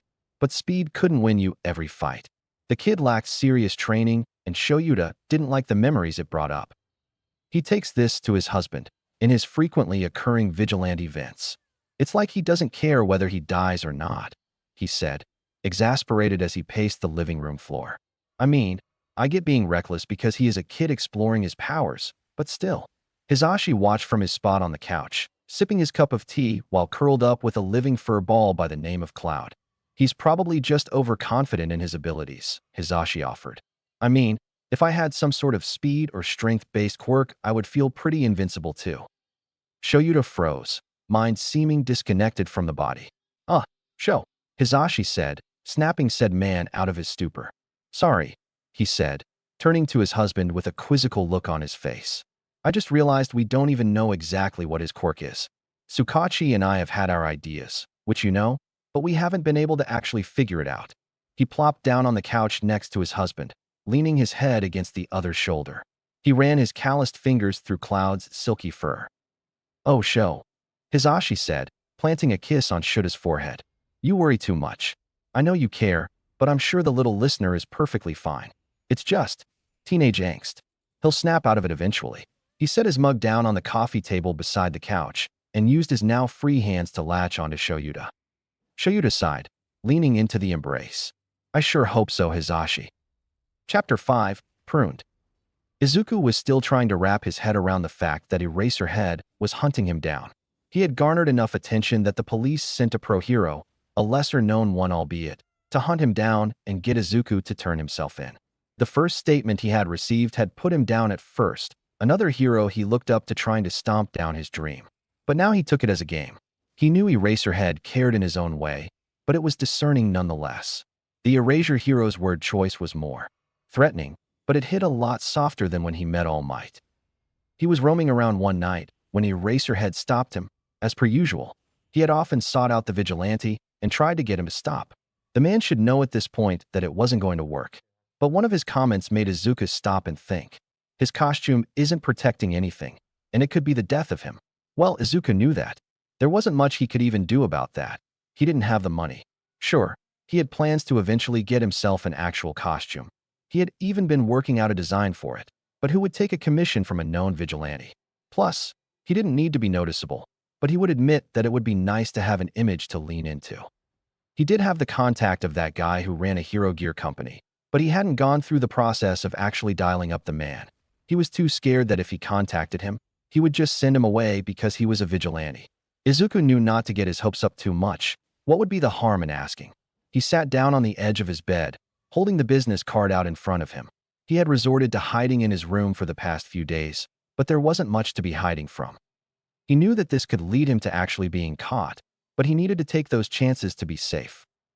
He pulled his phone from his pocket and typed in the number on the card, hesitating before pressing the call. His leg was shaking in anticipation as the phone rang once, twice, 3 times. Then the sound of the line being picked up rang through his ears. Dragonfly Industries, Kaneko Hana speaking. How may I help you? A female voice sounded through the device. Izuku grimaced, unsure why he expected the CEO to be the one to respond. Hi, sorry to bother you. He started, trying to calm himself down, but leaving an uncomfortable pause in his wake. Okay, Kaneko added after a second. Anything else? Izuku startled. Actually, I was hoping to speak to Agawa Heisu. I have something I need to ask of him. It took a bit for Kaneko to respond, the silence on the other end almost deafening. What business do you have with Mr. Agawa? She said sharply, almost accusatory. It's personal, Izuku said, trying to keep his voice from shaking. There was more silence. Sorry, I can come back later he started, not wanting to keep up this awkward conversation when he was roughly cut off by Kaneko. I'll transfer the call over. He did say that he was expecting a call from someone. Izuku was about to ask who that someone was when he was put on hold. A soft music playing was almost startling from the conversation before. Izuku managed to get some deep breaths in before he heard a click from the other line, and a voice came through. Hello? Agawa Heisu speaking. The man's voice sounded slightly confused, but managed to hide it well. Hello, sir. I'm the one that saved you from that fire the other day. You gave me your contact. He trailed off as he only received silence as a response. Oh, you're that one vigilante, aren't you? Izuku grimaced, waiting for the inevitable. Yes, sir. Agawa laughed, a big and booming sound through the speaker. Izuku had to pull the phone away from his ear for a second till he stopped. Man, you almost had me fooled for an actual hero. Anyways, what can I do for you? I kinda owe you one. Izuku slumped over in relief. He hadn't blown him off completely yet. I was kinda hoping I would be able to commission some hero gear from you. Like, for protection. Izuku paused. If you don't mind me being a vigilante and all. Agawa started, sitting in a contemplative silence before clicking his tongue. I can do that, first piece on the house. Izuku's whole body trembled from the anticipation and excitement. Thank you, sir. I really appreciate it. No problem, kid. Someone needs to be surveilling these parts of town. Now, what can I do for you first? Izuku strolled down the street, hands full of the multiple grocery bags he was carrying. He had been left some food money from his mom this morning, assumed for groceries as she didn't have the time to get them herself. One thing that Izuku could find positive about that situation is that she wasn't there to question his whereabouts during the night. He felt a notification from his phone and quickly grabbed it to hope it was from Agawa. He said he would make the order his top priority and he should watch his phone for the all good. Looking at said phone left him disappointed, just a notification from a news website. Slipping it back into his pocket, his eyes caught something that made him stop in his tracks. It was a little shop, full of more cutesy or costume-type clothes. Izuku knew these kinds of shops were getting more popular with the amount of aspiring heroes and cosplayers, but he never had a chance to go into one himself. The thing that caught his eye, though, was a large green and gray hoodie with cat ears placed upon the hood. It was perfect. Izuku broke himself from his daze and immediately entered the building, beelining to the hoodie. He moved all his bags to one arm, almost toppling over the weight shift to feel the texture of the hoodie. The fabric on the outside was a bit rougher, probably water-resistant, while the inside had a more softer feel. He checked the price tag and grimaced. It was a bit pricey, especially with the amount he had on him at the moment, but it seemed to be one of a kind. He grabbed it and took it to the cashier. "Do you have any more of these?" he asked, placing the hoodie on the counter. The woman at the counter eyed him down, her bright pink hair blocking the view to her eyes. She popped a piece of bubble gum she had been chewing. "Only that one. And maybe one or two more I sold. I don't make many duplicates of my products. I do more custom work." Izuku nodded enthusiastically. "Okay, well, I'd like to buy this one, please." She looked at him for a second and shrugged. "Sure, that'll be 7,000 yen." He placed the currency on the counter, and once the transaction was done, he took the hoodie and quickly continued his way home. He debated putting it on now, but if he was planning to use this for his vigilante gear, he wouldn't want to be seen with it out too much. When he got to his apartment, he peeled off his shoes and set the grocery bags atop the counter. He would go through and put those away later. He had something he needed to do. He took the hoodie to his bedroom and slipped it on, looking at himself in the mirror. It looked rather big on him, but it seemed to hide his figure well enough, and with that it would be able to help him dodge attacks. Now he needed more to complete the look. He rifled through his closet, finding a new pair of cargo pants he hadn't worn much before. He also changed into his pants, looking at himself in the mirror. Though it wasn't complete yet, Izuku found himself proud of his new look. He looked almost professional. Once he got his gear from Agawa, he would be complete. He looked over at his desk, finding the makeshift bow staff he had been working on. It was partially made. He had been using some metal and springs he found on the beach to make some sort of an expandable bow staff, but it wasn't looking that great at the moment. Maybe he would have to ask someone else to make it for him, but he didn't have anyone else at the moment. He sat down at the desk, deciding to continue with this project for the moment. Izuku leapt from one rooftop to another, finally feeling free with his new costume. He caught the eye of some teens watching his go and tumbled a bit when he landed on the next roof. He rolled and just laid there for a second, breathing heavily. A bright grin grew on his face. He was having so much more fun since he got this new costume. The armor he commissioned from Agawa felt fantastic, and the chest piece wasn't constricting his breathing at all. He sat up, still trying to catch his breath. Leaning back onto his hands, he looked up into the night sky, stars littering the dark expanse. Such a shame that most were blocked by the sheer amount of light pollution the city contained. It had been a pretty quiet night. He hadn't encountered many crimes or disturbances so far, and hadn't even spotted Eraserhead. That was the most surprising thing. The pro hero hasn't been around all night, and it was nearing the end of his normal shift. Once he had given himself some time to catch his breath, he pushed himself back to his feet. He was ready to continue his patrol. He clumsily leapt from building to building, trying to get a better hang of his parkour skills. He'd taken some notes on what he had analyzed from Eraserhead. He had taken to watching some of the videos he found of the man online. While that wasn't a lot, he seemed to have taken underground heroic to a new level, as Izuku could find very little on the man. He might as well just ask him some questions Eraserhead finds him, because he knows that it will happen. Eraserhead always finds him. It's almost as if he has a tracker on him. Izuku shakes himself from that train of thought. He would already be in police custody if the hero had a tracker on him. How would he even get a tracker on Izuku? Izuku doesn't let himself get close enough to the hero for that to even have a chance of happening. He drops down to the street from one of the fire escapes, being done with jumping around for the night.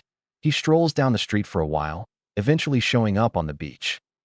Takoba Beach had become a sort of safe haven for the vigilante, being a spot for him to put his mind to and distract himself from the nightmare that is his normal life. He had a good chunk of the beach cleared out, mostly just being the space surrounding the stairs, but it was progress nonetheless. Izuku stopped on the steps, staring out into the sea of garbage that still remained. He hoped he would be able to search for some trinkets to add to his project, but in this light, he could barely discern one object from another. He sighed. He had other things he could do. Turning around, Izuku saw two guys dragging a struggling man into one of the alleys. He flailed around in the strong grasp, seeming to have someone stuffed into his mouth to muffle his shouts. Izuku ran over to the neighboring building, climbing onto some footholds he could find, and made his way up to the roof. Panting, he pulled himself over the edge and crawled his way to the other side, wanting to get a good look at what was happening before jumping right in. The two men, one with long black hair pulled up into a ponytail, and the other with white hair and faint amounts of feathers on his skin, pushed the other guy against the wall. Said guy hitting the brick with a groan, blonde hair falling over his face. "It's about time you stop running from up and tell us what you know." The first growled, tearing out the cloth that bound the blonde's mouth. He sputtered, gasping for air. I don't dash, he gasped, wheezing as the feathered guy pinned him by the arm. I don't know what you guys are talking about. I've never heard of this group before, and I sure don't know why they want me specifically. The men chuckled, sharing a quick look with each other before gaining on the man again. I think you know exactly why, Akari. Our master is interested in that quirk of yours and thinks you would be a useful asset. Ikari scoffs, looking seconds away from attacking the men in front of him, but thought better of it. My quirk hardly works. He wouldn't want something faulty, would he? I know my track record isn't great as is, but it sure as hell won't be getting better with your master. The feathered man sneered, getting all up in Ikari's face. Well, guess you'll just have to meet him. What's the time looking, Torijiro? He turned to the other, who was looking down at a wristwatch. Should be any second, unless he was a dash. At that exact moment, a void seemed to open up behind Ikari, the feathered man pushing him through and following suit. It was a portal to a place left unknown. Izuku panicked. He had let this go on too long, trying to listen for information. He jumped down, landing atop Torijiro and startling the man. They plummeted to the ground as the portal closed. Shit, Torijiro growled, pushing Izuku off of him. You brat. What was that for? Izuku pushed himself up, placing himself into a fighting position. Where did he go? Where did that portal take him? He shot back, voice wavering. Torijiro scoffed, brushing the dirt off himself. Wouldn't you like to know? That's secret business, kid, none that you need to know. Izuku glared, but it didn't seem to hit the man in any way meaningful. Why don't you just run on home? Tuck yourself into that bed of yours, he said, taking a few large steps towards the vigilante, looming over him. Actually, how much of that did you hear? Izuku gulped. As much as I needed to, he started boldly, but his body seemed to protest. Who's this master you speak of, and why does he need that man's quirk? The man sneered, lip curling. So you heard about that, huh? He placed a rough hand on Izuku's shoulder. Well, we can't have snitches running around, can we? Izuku, in a moment of panic, did the first thing he could think of. He socked him in the gut. Torijiro jerked back, a pained groan escaping his lips. You little. He made to reach for Izuku again, but he was ready this time. He ducked and used his current leverage to hit him again. It wasn't as hard this time, the first hitting its impact from the adrenaline. He looked around the alley for something that would help him. Izuku didn't fully trust his skill in hand-to-hand combat to get himself out of this fight. He spotted a somewhat sturdy-looking branch and launched himself over to it. As soon as he grabbed it, he distinctly heard the heavy footsteps of the other man in the alley. He turned around, ending up being knocked down to the ground. He instinctively held the branch out in front of him, that same branch bracing himself away from the knife the man now wields. Not so tough now, huh? He sneered, the knife getting caught in the branch and pushing down. Izuku could hear the splintering of his stick, and he knew it wasn't going to last long. As soon as he heard the snap, he kicked out at Torijiro's stomach, causing the man to flail, releasing his hold on the vigilante. While Izuku pushed himself up, Torijiro's arm wielding the knife slashed down at him, being just close enough to scratch him on the bicep. Izuku yelped. It wasn't deep enough to cause much damage, but it would leave a mark. He staggered back, trying to use the man's unbalance as a chance to escape. He had no other plan to get out of here. As he tried to dart to the street, the man suddenly appeared in front of him. Izuku faltered, stumbling as he came to a stop. Wadash, he heard scraping behind him and turned to look, seeing the same man finally regaining his balance. He grinned, looking at Izuku with cold fury. Can't get away that easily, kid. Izuku turned to the new Torijiro, which was steadily walking towards him. Another one appeared at his side, then another. They were closing in on him. Izuku panicked. His breaths came out rapid and harsh, hyperventilating. He was not looking forward to this death. A sharp figure darted into one of the clones, causing it to disappear. Izuku blinked, sent into a stupor. Whatever came to hit the clothes disappeared as quick as it came.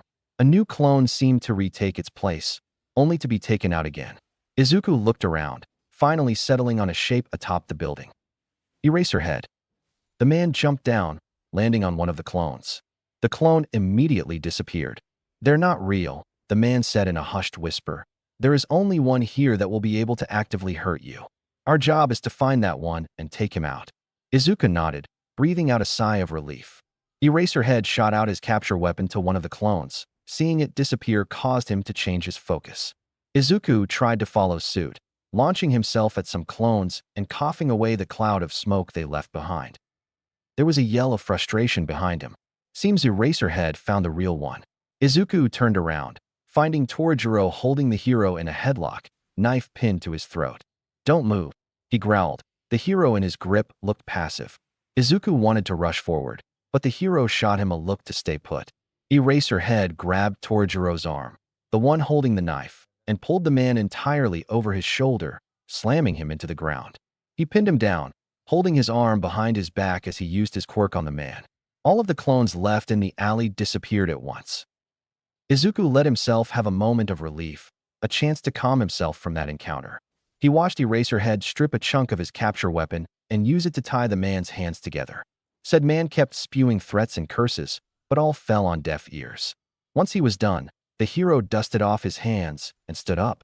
He fiddled with something in his ear and spoke in a hushed tone. Izuku couldn't quite make out what he was saying, but he didn't care much at the moment. He walked over to a ladder on the side of the building, the formal way to get to the rooftop, and climbed up. He carried on his way. He knew that if Eraserhead wanted to say more, he would be found. So he tried hopping from rooftop to rooftop, getting his mind off the fight and Ikari. But the man had plagued his mind. What master were they talking about? It left Izuku's head spinned, so he stopped moving and just sat where he was. He laid back, looking up at the stars above. As if on some sort of cue, he heard the family's swoosh and steps of the pro-hero walking up to him. "Hey kid, you alright?" he asked, standing over Izuku and blocking his view of the stars. He just nodded, not breaking his straightforward line of sight. Eraserhead sighed, settling himself down beside the vigilante. "You looked a bit roughed up there. As much as I nitpick and hunt you down, I really don't want to see you hurt," the man said into the silence. Izuku finally turned his head, eyes gazing questionably at the man. What was the thing going on there? Normally there is still someone on the scene when I or the police arrive. The vigilante's eyes watered, a feeling of guilt settling over him. He knew there wasn't much he could do. It was 2-1, and he could barely take only one of them. But he could have stepped up earlier, letting Ikari get away.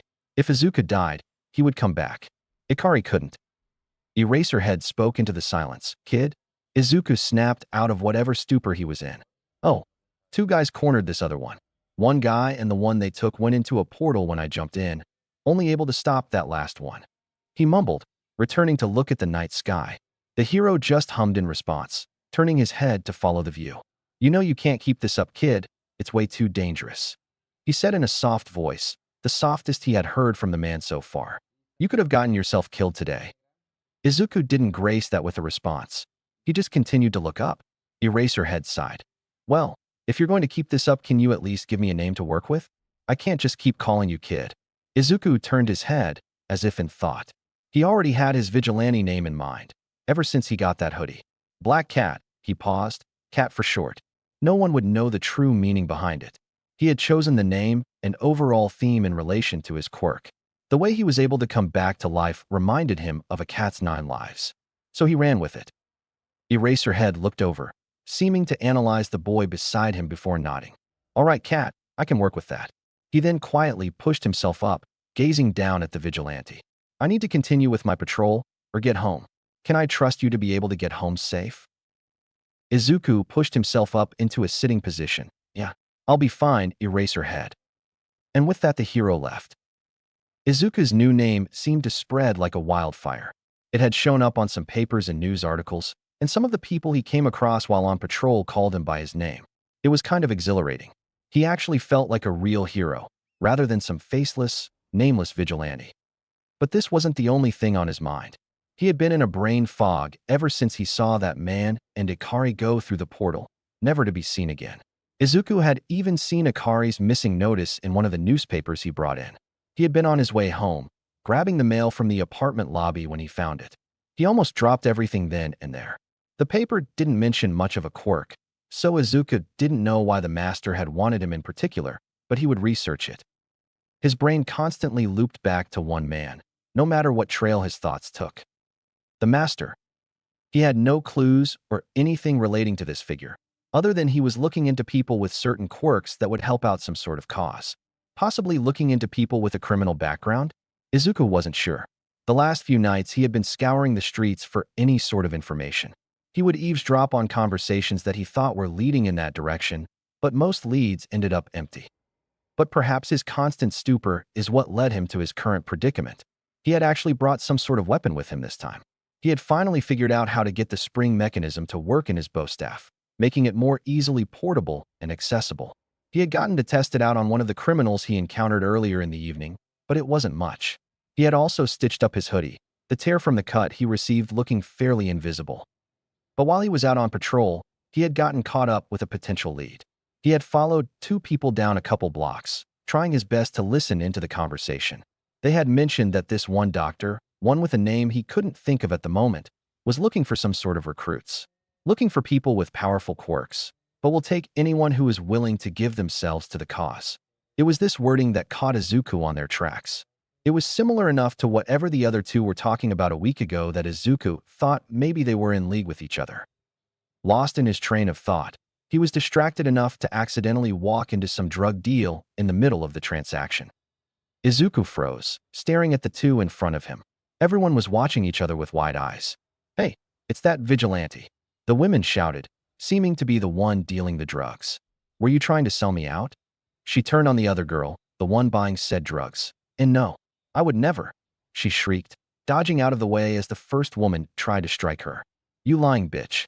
You'll get what's coming to you," she screamed as the girl ran past Izuku and out of the damp alleyway.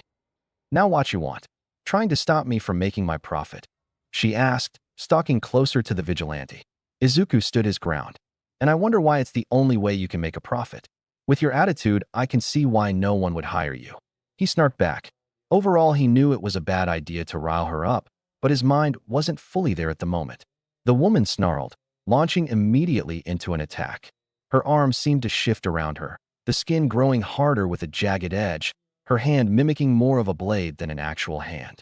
Izuku dove out of the way, grabbing onto his bow staff from his new utility belt. He pressed the button on the side, the metal pieces jutting out of the sides and becoming its full length. Izuku held out the staff in a defensive position, having his hands positioned at one end of the staff and the rest used to give himself space away from the woman. They circled each other, locked gazes threatening the other to strike first. Izuku won that battle. The woman leapt, her bladed arm leading the charge.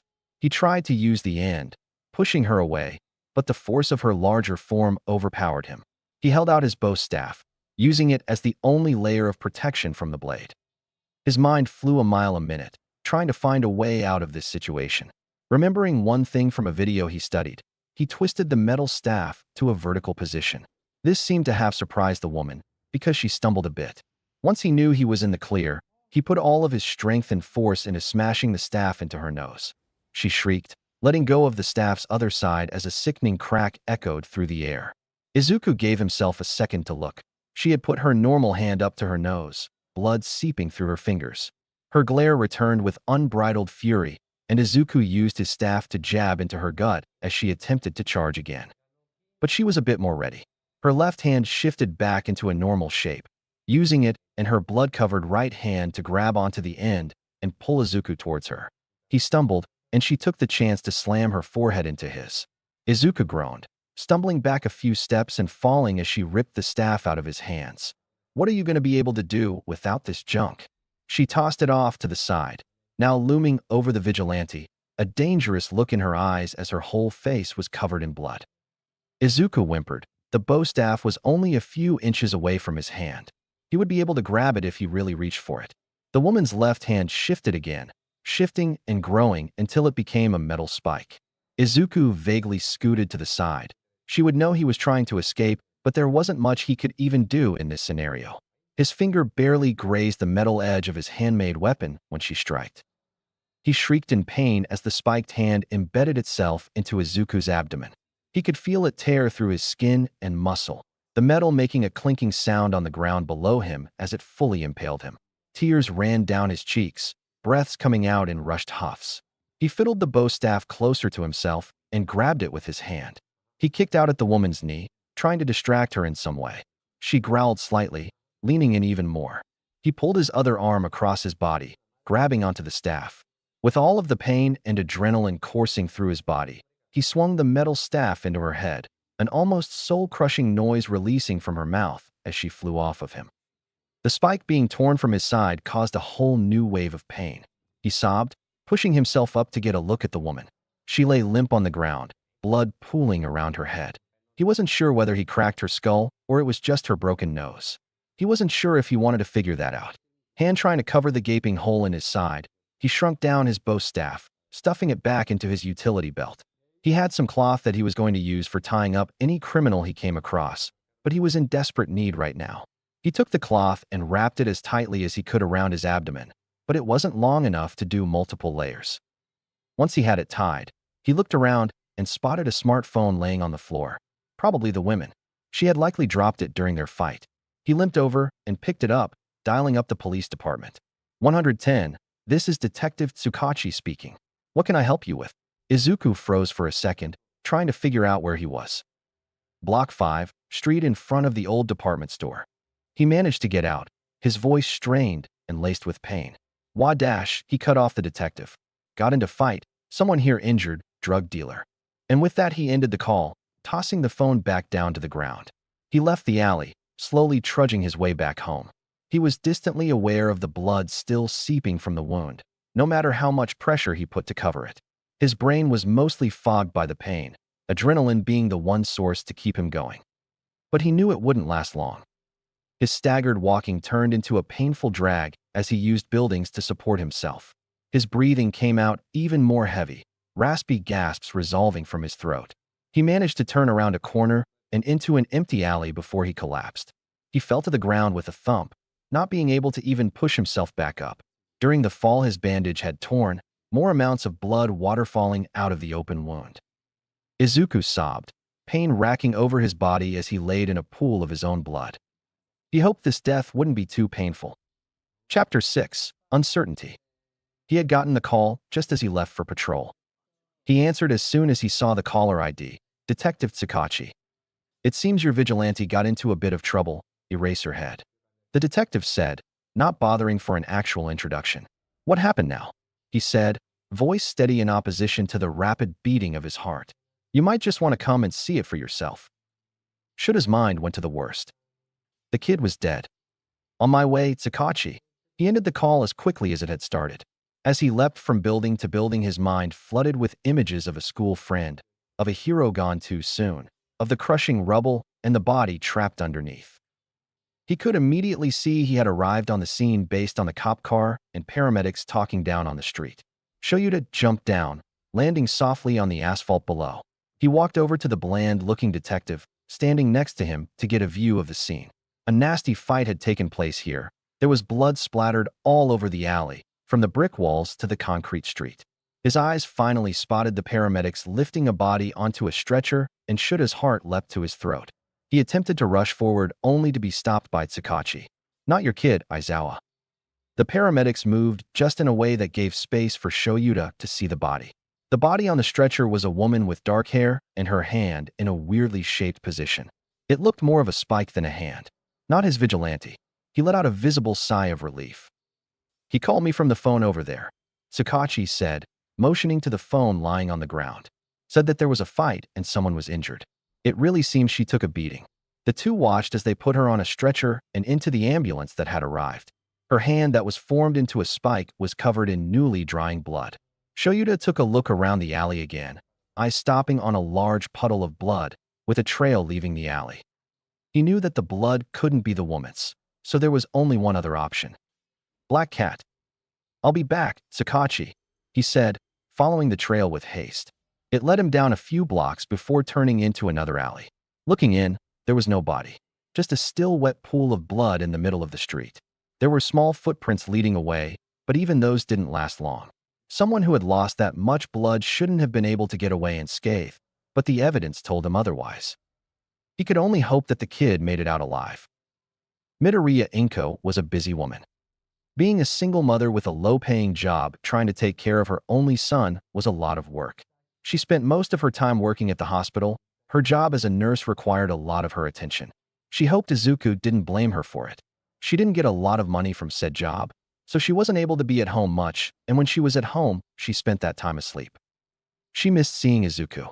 She spent her early mornings to mid-afternoon sleeping, and then went right back to work. Their schedules were never aligned. like the sun and the moon, only living off of glimpses of each other. She tried to leave money and whatever she could for Izuku, small ways of letting him know she still cares. She's tried leaving notes around the house for him, but they always seemed to be going unnoticed. One thing she was glad for was that she had been getting less and less calls from the school. Most of the calls she received were the result of bad grades or fights Izuku had gotten into. She knew what they really were. She had heard all the aftermath of his status as someone who was quirkless. She tried her best to work with him and support him all she could, but it would never be enough. She didn't know how it felt, and they both knew it. She would never be the one ridiculed and bullied on the school grounds and eventual workplace, and it made her heart ache that it was how her little Izuku had to survive. She wished she could just take away all the pain and everything that ever hurt her son, but that wasn't how the world worked. If it was a perfect world, Izuku would have a quirk of his own, and Inko would have a higher-paying job, and they would be able to be around each other all the time. But it would never be like that. And no matter how much she would push herself to work harder, she would never be able to help him in the way he needs. But she would do what she could to make things even a bit better. The next few days had left Shoyuta on edge. There had been no recent sightings of Black Cat, and that left him worried. The last time Shoyuta had seen the vigilante, it had been after the fight with the clone man. And after that fight he had seemed distracted. While they were sitting on the roof before he fled, he told Shoyuta about the scene before. Apparently, there was someone that got taken before the actual fight took place, and the kid felt guilt about it. Shoyuta knew there was probably some information that was being withheld, but he couldn't help but see a mirror image of his younger self laying beside him. He wasn't quite sure why the scene had disturbed the kid so much, but he was still that. A kid. Shoyuta had hoped to find him again, check on him, and make sure he was all right, especially after that fight. But the next he heard was the fight that left a bloody mess. The woman that had been unconscious in the alley had made a sort of recovery, which led them to her statement. Shoyuta and Tsukachi sat on one side of the table while she was cuffed to the other. Well, Tsukachi sat while Shoyuta loomed as a dark presence behind him, and the questioning started. Tsukachi set down his recording device on the table and looked the woman in the eyes. "I am Tsukachi Naomesa, recording the statement given by Maniwa Rai and accompanied by Aizawa Shoyuta." Tsukachi turned to look at the hero, receiving a nod as a signal to continue. "We are here to discuss the situation that happened a couple of days ago, revolving around you and a locally known vigilante. We are trying to figure out the truth, and only the truth, with the help of my quirk." The detective shifted the papers in his hands. They held questions and details about the scene. "Now let's get started. I'd like a step-by-step recounting of the events that took place." He motioned to Maniwa, giving her the floor. She glared at the detective before opening her mouth to speak. "I was doing absolutely nothing wrong, just walking down the street when this kid just came up and attacked me," she stated, seeming proud of herself. Shoyuta turned to look at Tsukachi. "That is a lie. Please recount the factual events of the night." Maniwa's face fell, looking much more pale than before. Fine," she cried, then went in to speak again. "I was doing my job. It's the only way I can get money to support myself, because no one else will hire me. My boss sent me out on a mission with some new drugs he wants to try out. I'm not quite sure what they do, but I was just told to sell them." She refused to meet the eyes of the two before her. "I had gotten a few out, then got to this one girl that was interested. Before the actual transaction could be complete, this kid in a cat hoodie stepped in. I knew who he was. I had heard all about him. He's a common topic in my circle." Tsukachi nodded for her to continue. She took a deep breath. "I thought the girl I was selling to had sold me out, trying to get me caught. While it might not have been her, I still ended up in the same place. She ran off, and all that was left was me and the vigilante. He had seen too much, so I had to take him out." She barked out a pained laugh. "I'll admit, he was good. I can tell why the others told me to watch out for him. He did seem to have some new weapon, though. I hadn't been prepared for that. But I was getting desperate. He was going to rat me out and get me caught. So I stabbed him through the gut." The statement left a resounding silence through the interrogation room. Shoyuta felt sick. He looked over to the detective, receiving a nod in confirmation. Truth. That would explain all the blood left over. But it wouldn't explain how he had been able to make it out, unless someone else came and grabbed him. His mind started reeling, only being drawn back by Tsukachi clearing his throat. "Can you tell me some more about that? Or what happened afterwards?" Maniwa nodded. "There wasn't much of an afterwards. I'm almost certain he died, as I think I went fully through. But he wanted to have the last laugh, I guess. He swung his pole at me and knocked me in the head. Don't remember anything after that. Tsukachi dipped his head. That will be all. Thank you, Manila. He stopped the recording and stood up. Shoyuta took a step back. The other officers and I will review the recording, and then we will decide your sentence. Good day, Ms. Manila. He pushed his chair away and walked to the door, motioning for Shoyuta to follow him. And the hero did so. Once they had escaped the vision and peering eyes of the other officers, Shoyuta could feel himself start to break. He slumped down in the chair in Tsukachi's office, the detective taking his side before him. It was all true, wasn't it? He looked up to the man, his face dark. Tsukachi nodded, looking grim. I'm afraid so, Aizawa. He knew the dangers the job could come with. There isn't much we could have been able to do about it. Shoyuta forced himself up, pacing around the small space of the office. He's just a kid, Tsukachi. I could have done so much more to stop him from going out there. I could have dash. He cut himself off, trying to calm his beating heart. The blood trail led to a dead end. Tsukachi. Nothing was there other than a pool of blood similar to the one in the other alley. So either he is somehow still alive, possibly he or someone else he knows has a healing quirk, or someone else took him. Tsukachi looked up, brow furrowed in confusion. I know he's a known vigilante, but who would be after him? Shuta's face grew dark. I don't know, detective. I really don't know. Shoyuta had spent most of the day moping on the couch and Hisashi didn't know what to do about it. He had just gotten back from one of his patrols, as he was still in half of his present mic costume, when he saw Shoyuta laying face down on the couch. Sho, he called carefully, trying to unlace his boots. A muffled response came from the direction of his husband, and Hisashi took that as an all clear to continue. What's going on? Normally you're either asleep or doing some work at this time. He slipped off his coat and walked over to the back of the couch, leaning over and seeing the long mess of black hair. Another incomprehensive response came from the man and Hisashi's side. Sho, come on, get up. He huffed as he rolled the man around to his back, Shoyuta barely resisting. Talk to me. Shuta's red eyes looked tired. Well, more tired than they normally would. He ran his calloused hands down his face, as if trying to drag the skin off. Tsukachi and I just got an update on our vigilante case. He started. Hisashi perked up. Oh, Black Cat? I hope the little listener is doing okay. Once he spotted the grim look on his husband's face, he knew otherwise. What happened? There was a fight the other day involving him. I think I told you about that one. Hisashi took a second to think. The one with that unconscious woman and the blood trial, right? Shoyuta nodded. Tsukachi and I got her statement today, and oh god. Zashi, it was awful.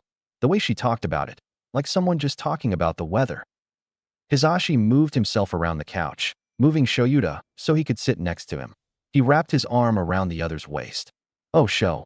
What did she say? Shoyuta leaned against his shoulder, drawing in a deep breath to recover any sense he still had. She stabbed him, Zashi. Like, full-on impalement through the gut. The amount of blood left over was awful. He took another shaky breath. I don't know if he made it. I haven't seen him around, and I feel it's my fault if he's dead. I should have done more.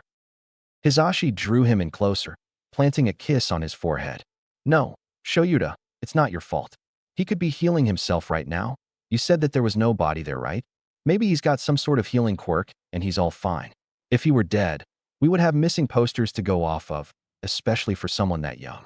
Shoyuta nodded, looking weary. You're right, Hisashi. He's fine. I shouldn't get myself too attached. He mumbled, passing out onto the blonde's shoulder. As cute as it was, Hisashi was now stuck with the thoughts that troubled him. Inko finally had a couple days off. She spent most of the afternoon hanging out with Mitsuki, as it had been a while since she had been able to hang out with her best friend. They talked over lunch, just catching up on the last few weeks. Or months. It had been a while. How's little Zuzu been? Mitsuki asked, finger trailing around the rim of her glass. Oh, good, I hope. I haven't had much of a chance to talk with him recently. We've both just been so busy. Is Katsuki still planning to try out for that hero school? Mitsuki laughed, the sound barking and sharp. Is he? It's all he will talk about. A couple weeks ago he mentioned that Izuku wanted to try out. Do you know if he's still doing that? Inko shook her head, a sheepish look on her face. Last I heard he wanted to, but he hasn't brought it up as much when I'm around. Maybe he dropped it. It would be safer for him. I really don't want him getting hurt. Izuku? Just dropping heroics? He's been obsessed since he was born. Inko, I doubt he would have just dropped it.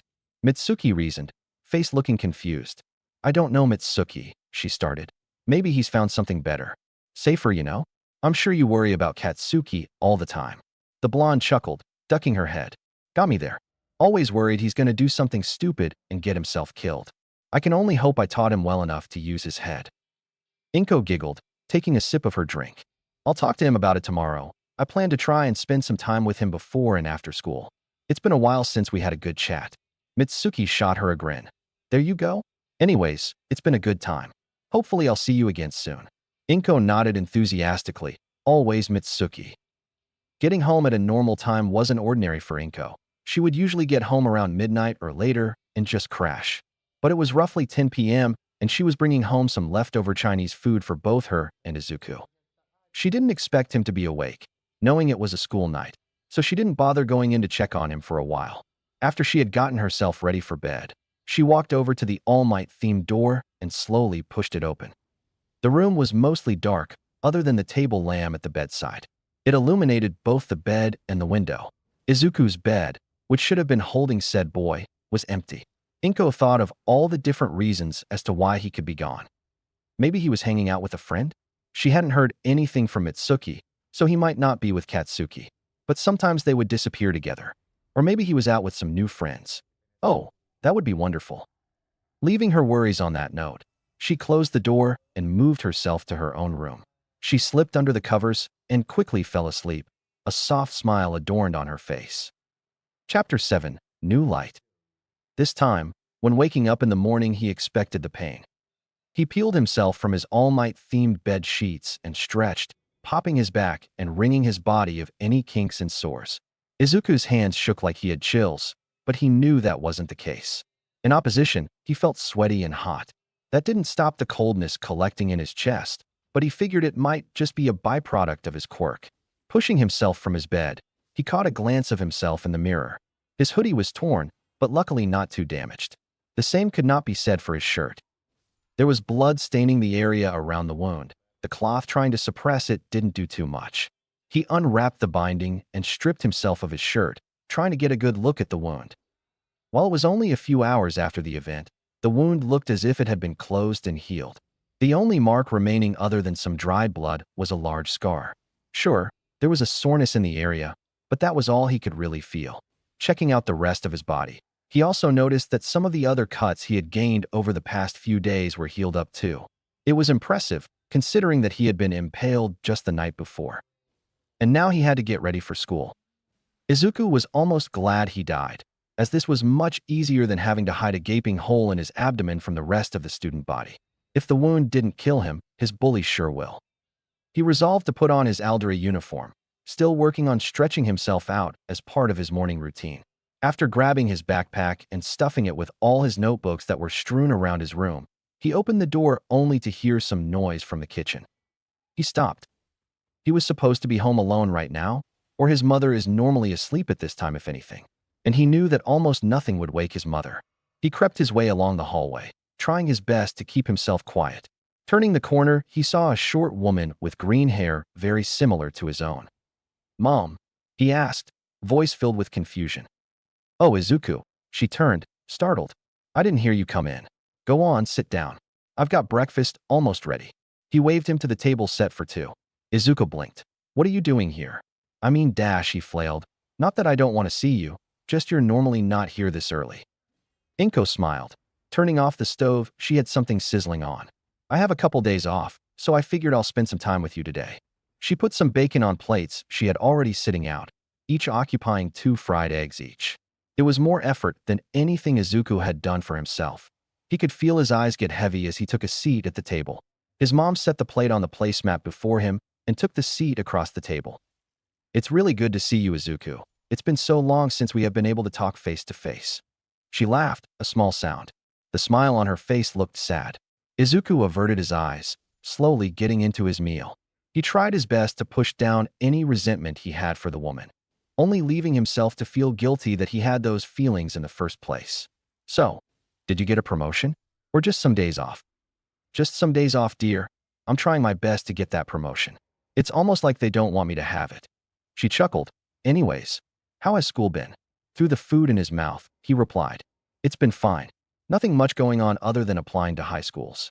He wasn't going to tell his mother that he had barely been at school for the past few weeks, so what she didn't know wouldn't hurt her. Oh, how has that been going? Are you still applying to UA?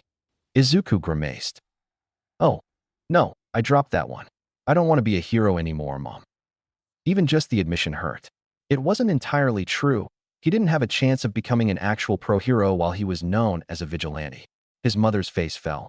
Oh, do you have a different path in mind? He could hear her voice wavering, and he wanted this conversation to end. Yeah, I don't know exactly yet, but I want to be able to be successful. I know I wouldn't last in heroics. Inko gave him a watery smile. Anyways, I plan to stop by the store later today. Is there anything specific you want me to grab? Izuku shook his head, finishing up the food off his plate. No, thank you, Mom. He pushed himself from his chair and brought his plate over to the kitchen sink. Oh, I did have something I wanted to ask you. Inko started slowly. I was checking up on you last night, and I didn't see you in your room. He froze. She had caught on. He started to stumble out a response, but she cut him off. Did you make a new friend? If you were hanging out at their house, you can just say, I'd just like a heads up next time. She smiled softly as Izuku turned around. Yeah, I've made a new friend, and I've been hanging out with them a lot recently. They've been helping me with a school project and stuff. Well, I can't wait to meet them. She stood up with her own plate, only half the food still left on it, and followed Izuku to the kitchen. Now have a good day at school, dear. She had to reach up a bit to plant a kiss on his forehead, giving that as his sign to leave. He made a new friend? Izuku isn't sure why he had agreed to that. The only two new people he had met are the pro hero Eraserhead and the CEO of Dragonfly Industries. They were not people he could bring home to meet his mother. But he didn't want to worry his mother, so maybe he had to make a friend just for her sake. Izuku didn't think of himself as a likable person, especially now that he went and beat people up every night. And no one at school would talk to him without ridicule, so that crossed another slot. He wasn't quite sure where he would actually find someone. He had been strolling down the streets, leaving school early in order to hang at the park instead. He pulled out one of his Quirk analysis books and started jotting down some notes he had made in his pocket notebook. He had been taking notes of different quirks he came across and wanted to know more about them. He was still trying to figure out the quirk of the Ikari guy. The only thing he had seen of the man was an incredibly small ad in a newspaper saying that he was missing and looking for any sort of information. Izuku had no information to give. He would spend the next few nights searching, but with his mom home, he was worried she would find out he was sneaking out at night and not going to his supposed friend's house. So he had to stay on the down low. He hoped Eraserhead wouldn't mind, but he figured the man wouldn't care much either way. Maybe he would think Izuku quit for good. He thinks the man would like that. The first night Izuku was back on his patrols, he had a lot of things he needed to do. First, he needed to get himself warmed up. He had spent the last few days not doing his regular nightly workouts and recovering from his soreness and bruises, so he had to get his body readjusted. Second, he needed to get a look at the crime and stuff the past few days. He hoped it didn't spike up because he was gone. He would also look into new leads on the Master or Ikari. Third, find Eraserhead. Apologize for being gone for a bit. He liked to think the man was worried, but he didn't dwell too much on it. And finally, he needed to make a friend. He hoped he could just find someone out on the streets and try and make friends with them, but that was a long shot. No random person would want to be friends with some kid that dropped in from the sky. He shot himself up a fire escape staircase, perching atop the building. He dangled his feet over the ledge when he saw a shadow in his peripheral. He turned and squinted against the darkness of the night. It was a vaguely familiar shape, one he expected to see tonight. One thing to check off his patrolling bucket list. Looking at the form of the pro hero, he waved, making sure the gesture was big and noticeable. Eraserhead, in all his glory, stumbled as he started to race over to the vigilante. Izuku's eyes widened, fearing that the man was going to attack him instead of welcoming him with open arms. He forced himself up, stepping back a few steps as the hero reached his destination. Eraserhead grabbed his shoulders and used Izuku's stupor to analyze every fiber of his being. "Ah, sir." Izuku pried the man's hands from his bicep, looking with vague concern. His eyes met the glaring red of the hero. But instead of anger, there was a look of relief. "What's going on with you?" Izuku took a few more steps back, almost reaching the edge of the rooftop. He was almost convinced that this was an imposter in the hero's body. The hero took a step back, composing himself. "Black Cat, it's good to see you." Izuku gave him a look of confusion. Ah, yeah, good to see you too, Eraserhead. He tried to calm himself, but his mind always kept his escape routes in check. What was that all about? Thought you were going to kill me or something. He chuckled, trying to get a good look of the hero himself. Eraserhead shook his head. It's nothing, sorry about that. We just haven't seen you in a couple days, since that fight a couple days back. Detective Tsukachi got the call, but you weren't to be found. He took a seat at the ledge Izuku was just at, patting the spot next to him. You had us worried, kid. We thought you were dead. Oh, Izuku started, hesitantly taking a seat next to the hero. Sorry. He ducked his head, not meeting Eraserhead's gaze. He couldn't really tell the man that he had in fact died, but came back to life. That's not something you just tell someone who is worried about you. The fact that the pro-hero Eraserhead was worried about him is what surprised him the most in this situation. No need to be sorry, kid. I just wish you would be more careful with yourself. It's okay to ask for help. Izuku finally turned to meet his eyes, a silent plea going between them. Yeah, okay. I'll keep that in mind, sir. He pushed himself up from the ledge, dusting off his pants. I really don't mean to worry you, Eraserhead. And I'm sorry for doing so. He quickly bowed, rushing off before the hero could get another word in. He hoped the next time they met it would be a more pleasant conversation. The day had slipped away from him.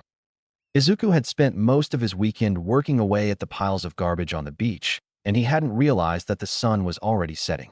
He brushed the sweat from his brow and took a step back. There was getting to be a clear path to the water at this point, and Izuku was still just starting. If he came back tomorrow, he would most likely have that path cleared out. He started packing up his things, only being distracted by the rumbling of his stomach and his sudden lightheadedness. He hadn't eaten much today, and it was starting to show. Izuku quickly made his way back home, trying not to pass out.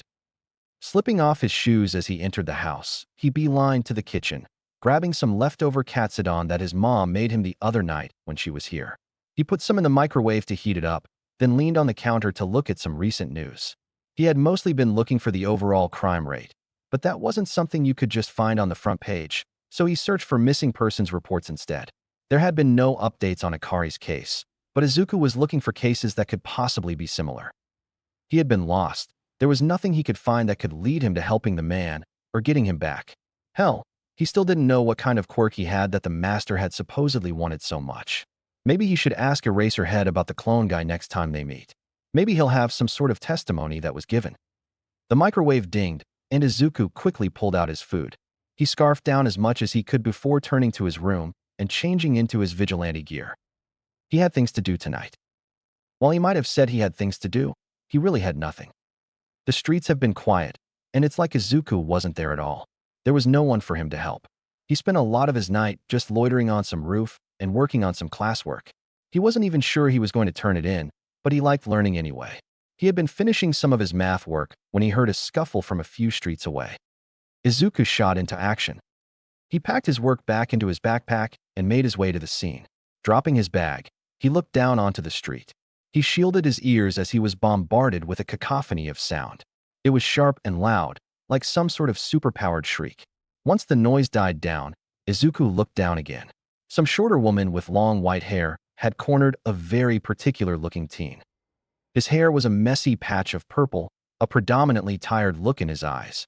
Hell, his eyes looked like they could rival Eraserhead's. Izuku thought they could be related if he didn't know any better. He shook his head. He was getting distracted. The woman marched a few steps closer, the purple-haired teen cowering, shielding his ears. It looked as if she was charging another attack. This was his time to strike. Izuku leaped down from the roof, landing a few feet away from the woman. She quickly turned around, her attack now fully charged. She shrieked again, the wall of noise pushing Izuku back a few feet. After she was done, Izuku launched forward, using his momentum to shove her to the floor. She fell with a huff, a scowl on her face as he loomed over her.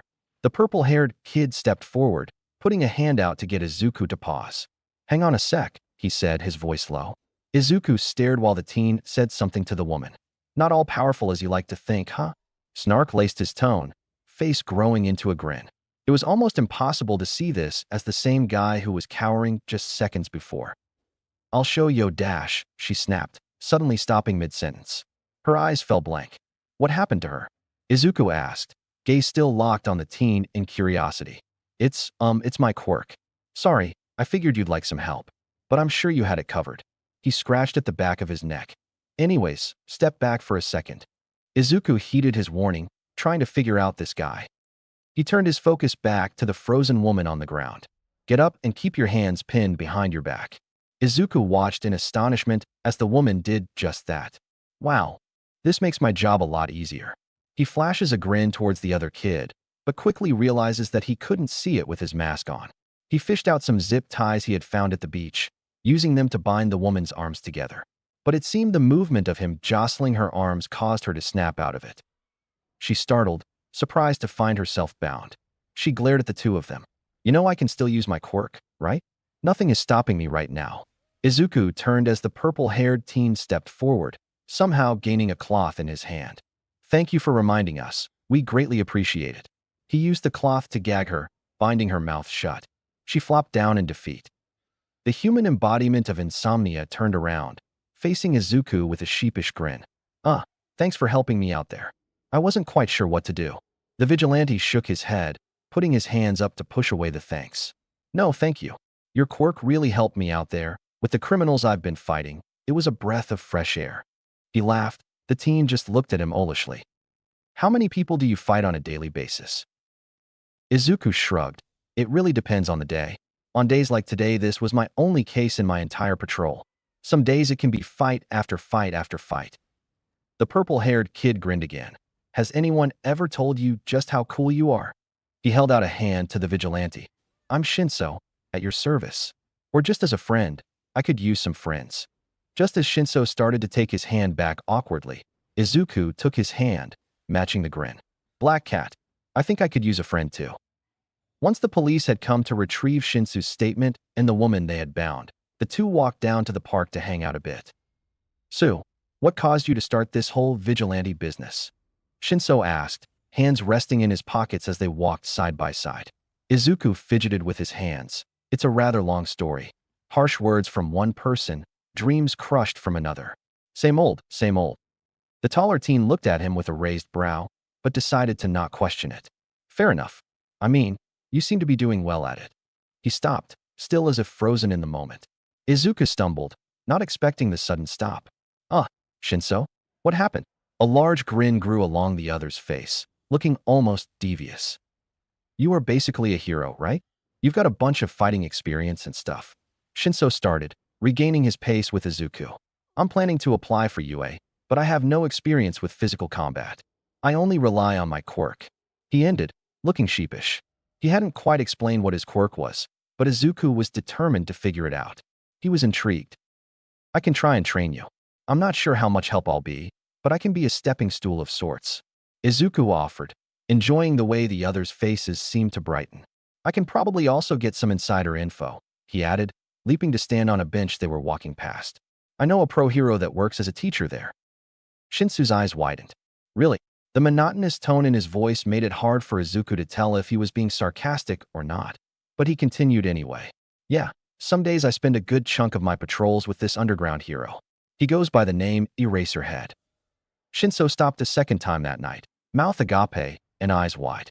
You've got to be fucking with me, he said after some time. Izuku blinked. No? I don't think I am. Shinso marched up to him, stars in his eyes as he grabbed the edges of Izuku's hoodie, bringing them eye to eye. You've got to get me his autograph. Cat, I will literally get on my hands and knees begging. He is my idol. Izuku laughed nervously, heart racing. He wasn't used to being this close to someone physically, well, in a way that wasn't violent. I'll ask him next time I see him. Maybe I'll get a chance to introduce you too. Shinso looked so giddy that Izuku was afraid he may explode, figuratively of course. If you can do that, Cat, I will quite literally die for you. Izuku went home that night feeling giddy. He had actually made a friend, despite all odds. They swapped numbers at the end of the night when they split up, so they could stay in contact. And now he just has to find Eraserhead and ask him for some help with the UA entrance exam. When Izuku woke the next morning, that ecstasy hadn't worn off fully. When going out to get food, he was surprised to see his mom in the kitchen again. She turned as he entered the kitchen, leaning against the counters. Oh, good morning, Izuku. You look rather happy this morning, she commented, a raised eyebrow with a smirk. I was hanging out with my friend last night, he said, trying to bite back a smile. He plans to apply for UA, and I'm going to help him research for the entrance exam. Inko turned off the stove and reached in to give Izuku a hug. Oh, Zuku, I'm so glad you have been able to find friends. What's their name? How did you two meet? When will I be able to meet them? Izuku laughed, playfully pushing away from his mother. His name's Shinso. I met him while I was out studying at the park, and we just clicked, I guess. He paused for a second. He couldn't really bring Shinso over at the moment because he was trying to keep his civilian identity on the down low. It might be a while till you can meet him. His parents are a bit strict and want him to do well in school. That's all fine. Now get some food before it goes cold, Inko said, planting a kiss on his cheek as he went to get himself some breakfast. Izuku walked the streets with a skip in his step, still riding the high that was meeting Shinso. He was especially excited to tell Eraserhead about him. He also needed to ask the hero about how exams would go. It had taken him a while to find the pro hero. He was not as great at finding as said man, and he waved him down. Eraserhead, he called, watching as the hero stopped in his trail, looking around wildly till his eyes landed on the vigilante. Black Cat, what do you want? He perched on the edge looking down at Izuku, his hair and the shadows blocking the expression on his face. I've got some questions for you. He called back up.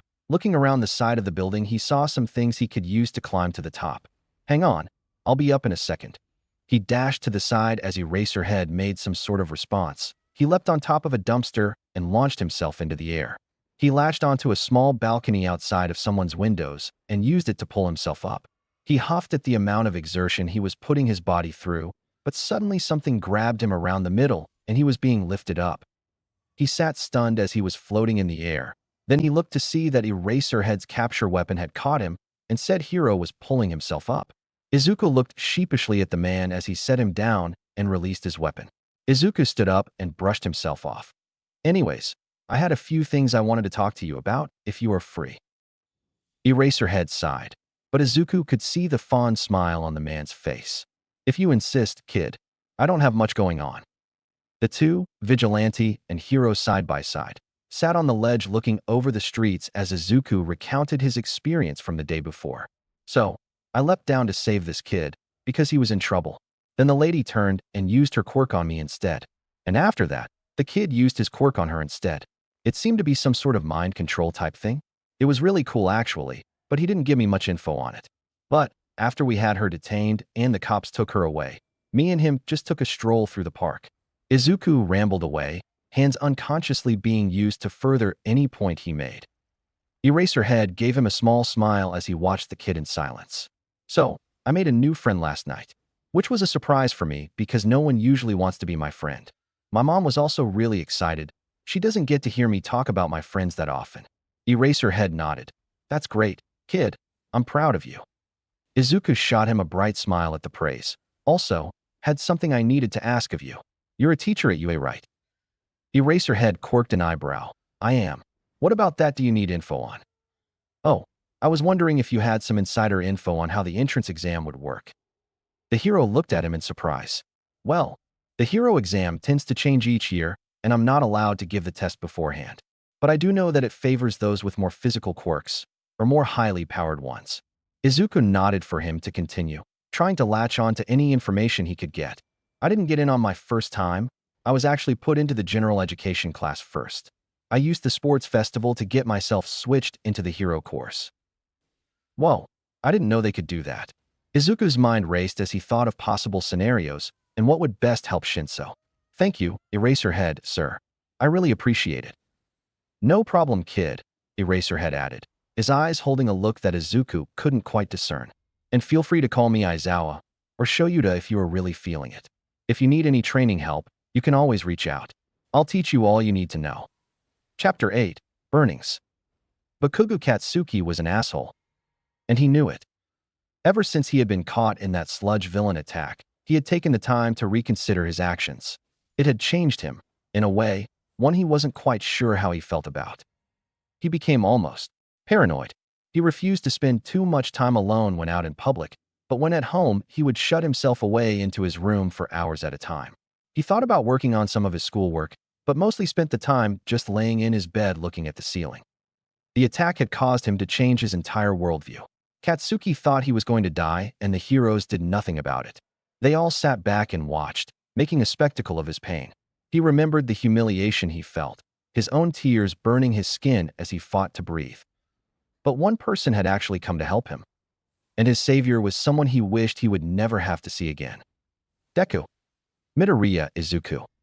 The kid he had ridiculed and bullied, making him feel the same way Katsuki probably did. The only person to step up even though he made his life a living hell. Hell, he told him to kill himself just earlier that day.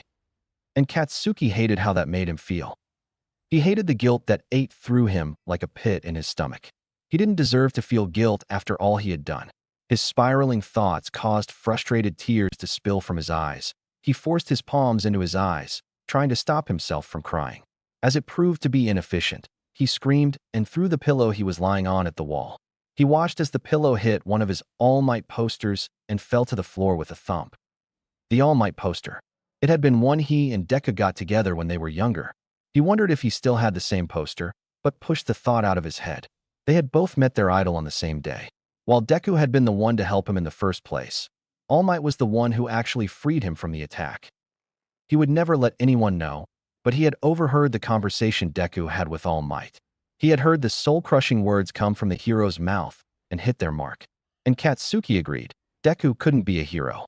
He was quirkless and would only end up dead. And as much as he made threats, he didn't want to see Deku dead. The thought of the nerd laying pale in a casket while Auntie Inko wept over him made his stomach churn. The guilt he was feeling now would only increase tenfold. Katsuki wasn't even sure why he had started bullying him in the first place. Maybe it was because of his status as a quirkless kid, and Katsuki didn't want to associate himself with that. He was afraid that the nerd would only bring him down in the process. And in a way, he had. Maybe it was because he felt threatened. They both had dreams to become heroes when they were older, but one got a quirk and the other didn't. And no matter what came his way, Deku always had a positive outlook on things. He was a kind soul, his mother would say, and that is what draws people to them. He was afraid he would somehow get outshined, and Deku would end up the one on top. Katsuki couldn't have that, so he ended up turning everyone against him in one way or another. Once the others saw that his best friend was bullying him, they saw it as a pass to do the same. And as much as Katsuki wanted to go back in time and scream at his younger self, tell himself how much of a selfish dick he was, he would never be able to do that. Now he had to live with the consequences of his own actions. At this rate, he would never be a hero. He should just give up before he has the chance to ruin someone else's life. What kind of hero would hurt those that cared about them? Pull others down into the pit he dug himself, using them as a stepping stool to get himself free. No good hero would do that. That wasn't what All Might projected. He was one who had shown kindness and security to those who needed it. Just as he flopped back down on his bed, he heard a shout from the kitchen. "Katsuki, get out here. It's time for dinner." He only groaned, trying to massage an incoming headache. "Shut the fuck up," he screamed back. He wasn't ready to face his parents while he looked like this. "Don't speak to your mother that way."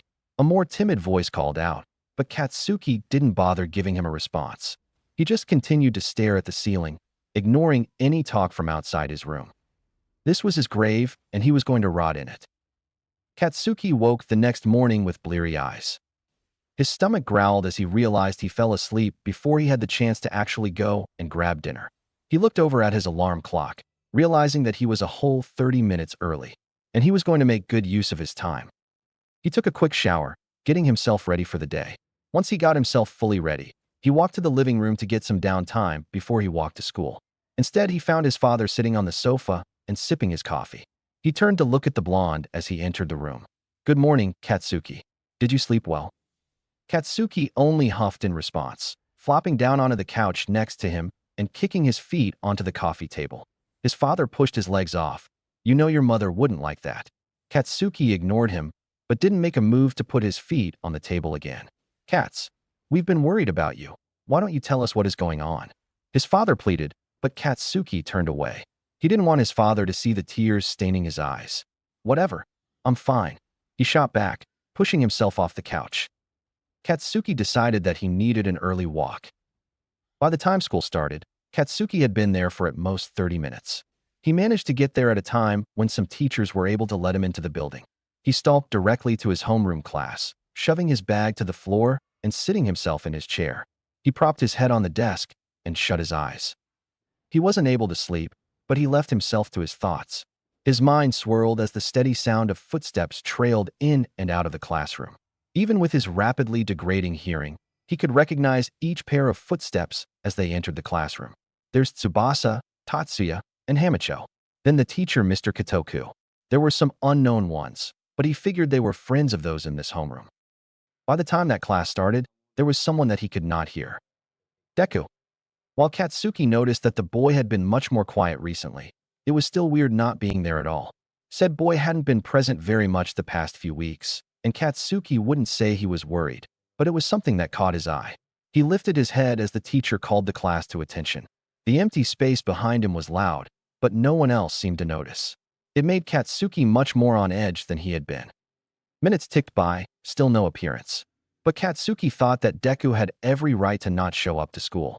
With how he and others had treated him, Katsuki wouldn't blame him. They were well into the class when Deku finally showed up. He rushed into the room, heavily breathing as he silently made his way to his desk. Katsuki let out a sigh of relief. But even with him there, it was still weirdly quiet.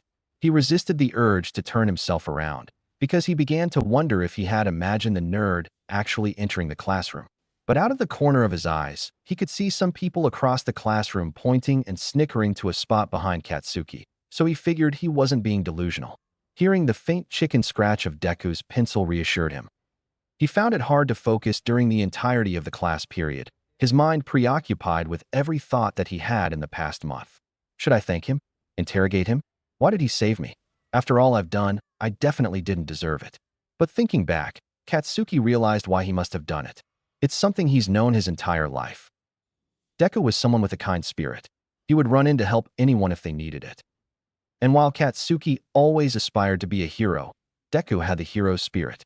He would step in no matter what it cost him. And that scared Katsuki.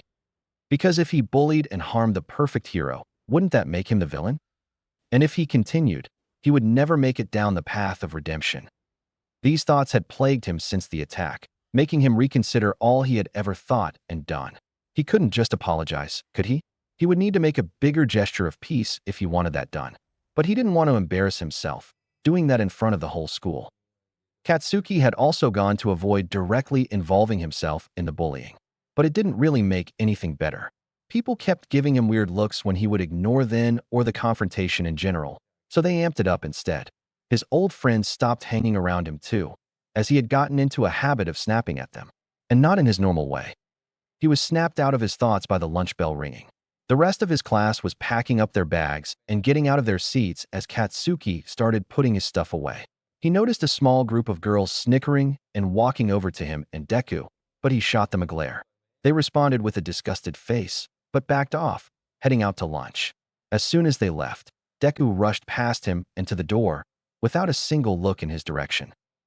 Katsuki had spent the rest of the school day watching Deku, acting like the stalker that he accused the other of being. It was a bit harder when the nerd's social habit was to disappear for big gaps of time. He tried not to make it obvious, but no one paid attention to him anymore anyway. After the final bell had rung, Katsuki stopped Deku before he got up to leave. Hey, nerd, I've got something I want to talk to you about. Deku blinked owlishly, eyes quickly looking over to the group looming in the corner, seemingly waiting for Katsuki to drag him out so they could join in. Katsuki caught his eye and turned towards the others. Scram, he spat, glaring daggers into the group. They stumbled a bit, not expecting the outburst, looking towards each other in confusion before slowly leaving the room. Turning back, he saw Deku looking at him quizzically, possibly wondering if someone else had taken the place of Katsuki. Oi, stop fucking looking at me like that. I'm the real me. Deku looked around the room again, only finding it empty other than them. Okay, what do you want? The nerd shot him a look with a sharpness Katsuki hadn't seen before. He faltered for a second before starting. Where the fuck have you been? You've barely been in school, and even when you are here you're so quiet. I know Auntie Inko wouldn't let you just skip, and you used to care so much about school. So much has changed with you since that attack. Katsuki stopped, breathing heavily to try and catch his breath. Deku just stared at him, face going slack. You know, I could say the same about you. Don't think I haven't noticed how quiet you've been. Feeling a sense of pity now, huh? Katsuki balked. This wasn't the Deku he knew. This had to be a mistake. Hey, I've stopped beating you up, and all that other stuff. He scrambled to find his foothold in the conversation, keeping himself from slipping into insanity. Something wasn't right. Just because you've backed off doesn't mean everyone else has. Deku took a step forward, green eyes locking with Katsuki's red. You've only become a bystander, Bakugo, and that is no better than you were before. And with that he grabbed his bag and left the classroom, leaving Katsuki alone and reeling. Bakugo, Bakugo, Bakugo. That's what he had called him. Just one word had Katsuki spiraling. He had to keep telling that Deku was real, and not some figment of his guilty imagination or a doppelganger. But he deserved it, really. Deku wasn't the same person he was before, he had grown. And Katsuki didn't. He still resorted to petty elementary school drama and tricks, but they had grown up. Katsuki didn't want to become a villain. He didn't want to end up like his classmates in the path he saw them going on. But he didn't know how to stop himself. There was a knock on his bedroom door as Katsuki was in one of his episodes. He didn't look away from his ceiling, laying flat on his back. "Go away," he yelled, but he knew it was no use. The door opened and his mother stepped in. "Katsuki, that is no way to speak to your mother." She walked over and sat on the corner of his bed. "This isn't healthy for you, Kats, and I think you know it too." Katsuki finally spared a glance at Mitsuki, her eyes full of concern. "Matsuru and I had a proposition. You haven't been doing well, and you won't talk to us about it." She started, and Katsuki raised an eyebrow. "We would like you to consider getting a therapist." She finished. Katsuki shot up. "I'm not fucking weak. I don't need help." He growled. Mitsuki sighed. "I'm not saying you're weak, Kats.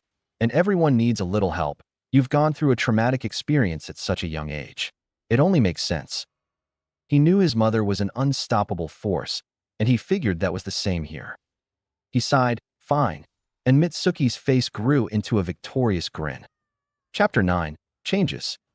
Izuku Midoriya was confused. Sure, he was confused in general, but in this scenario it was more directed towards one person. Katsuki Bakugo. Hearing him try and defend himself was something unexpected. He wasn't even sure what to think about it.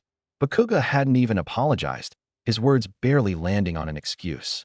Though Izuku shouldn't have expected that anyways, it was Bakugo he was talking about.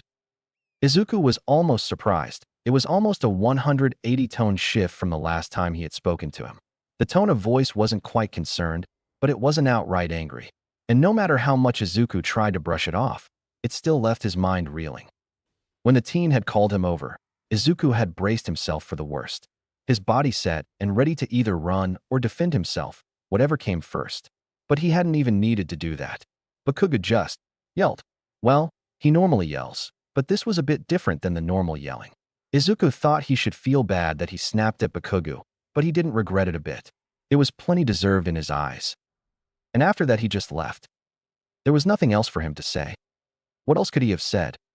Izuku didn't want his bully to be apologizing to him, after all he had done, but wouldn't it be nice? Maybe he should just settle for what he had gotten. He doesn't want to extend this chase any longer than it should have gone. So Izuku will let it rest. And he will avoid any more confrontations with Bakugo, if that is all he is able to do. Izuku unlocked the door to his apartment, the silence behind it being the only thing to greet him. He shifted off his shoes as he flailed to turn the lights back on. He blinked as the living room lights blared, but continued nonetheless. Izuku shouldered off his backpack near the dining table, leaving it to grab his leftovers. He leaned against the counter as the microwave ran with his catsuit on. The house is so empty, he thought, looking out over the room before him. The single overhead light gives just a slight amount of life to the dead room. Izuku startled when the microwave beeped, stumbling over to grab his food and make his way back to the dining table. He sat in his normal spot, looking to the other side of the table with wide eyes. He'd never really felt this alone before. His mother had been home less and less recently, which makes it easier to go about his vigilante business. But it leaves an ache in his heart. He spends more time outside and roaming than he does in his own home. And maybe there is something about that leaves him feeling so lost. Like his home wasn't even his own. Izuku shook his head, pulling out his phone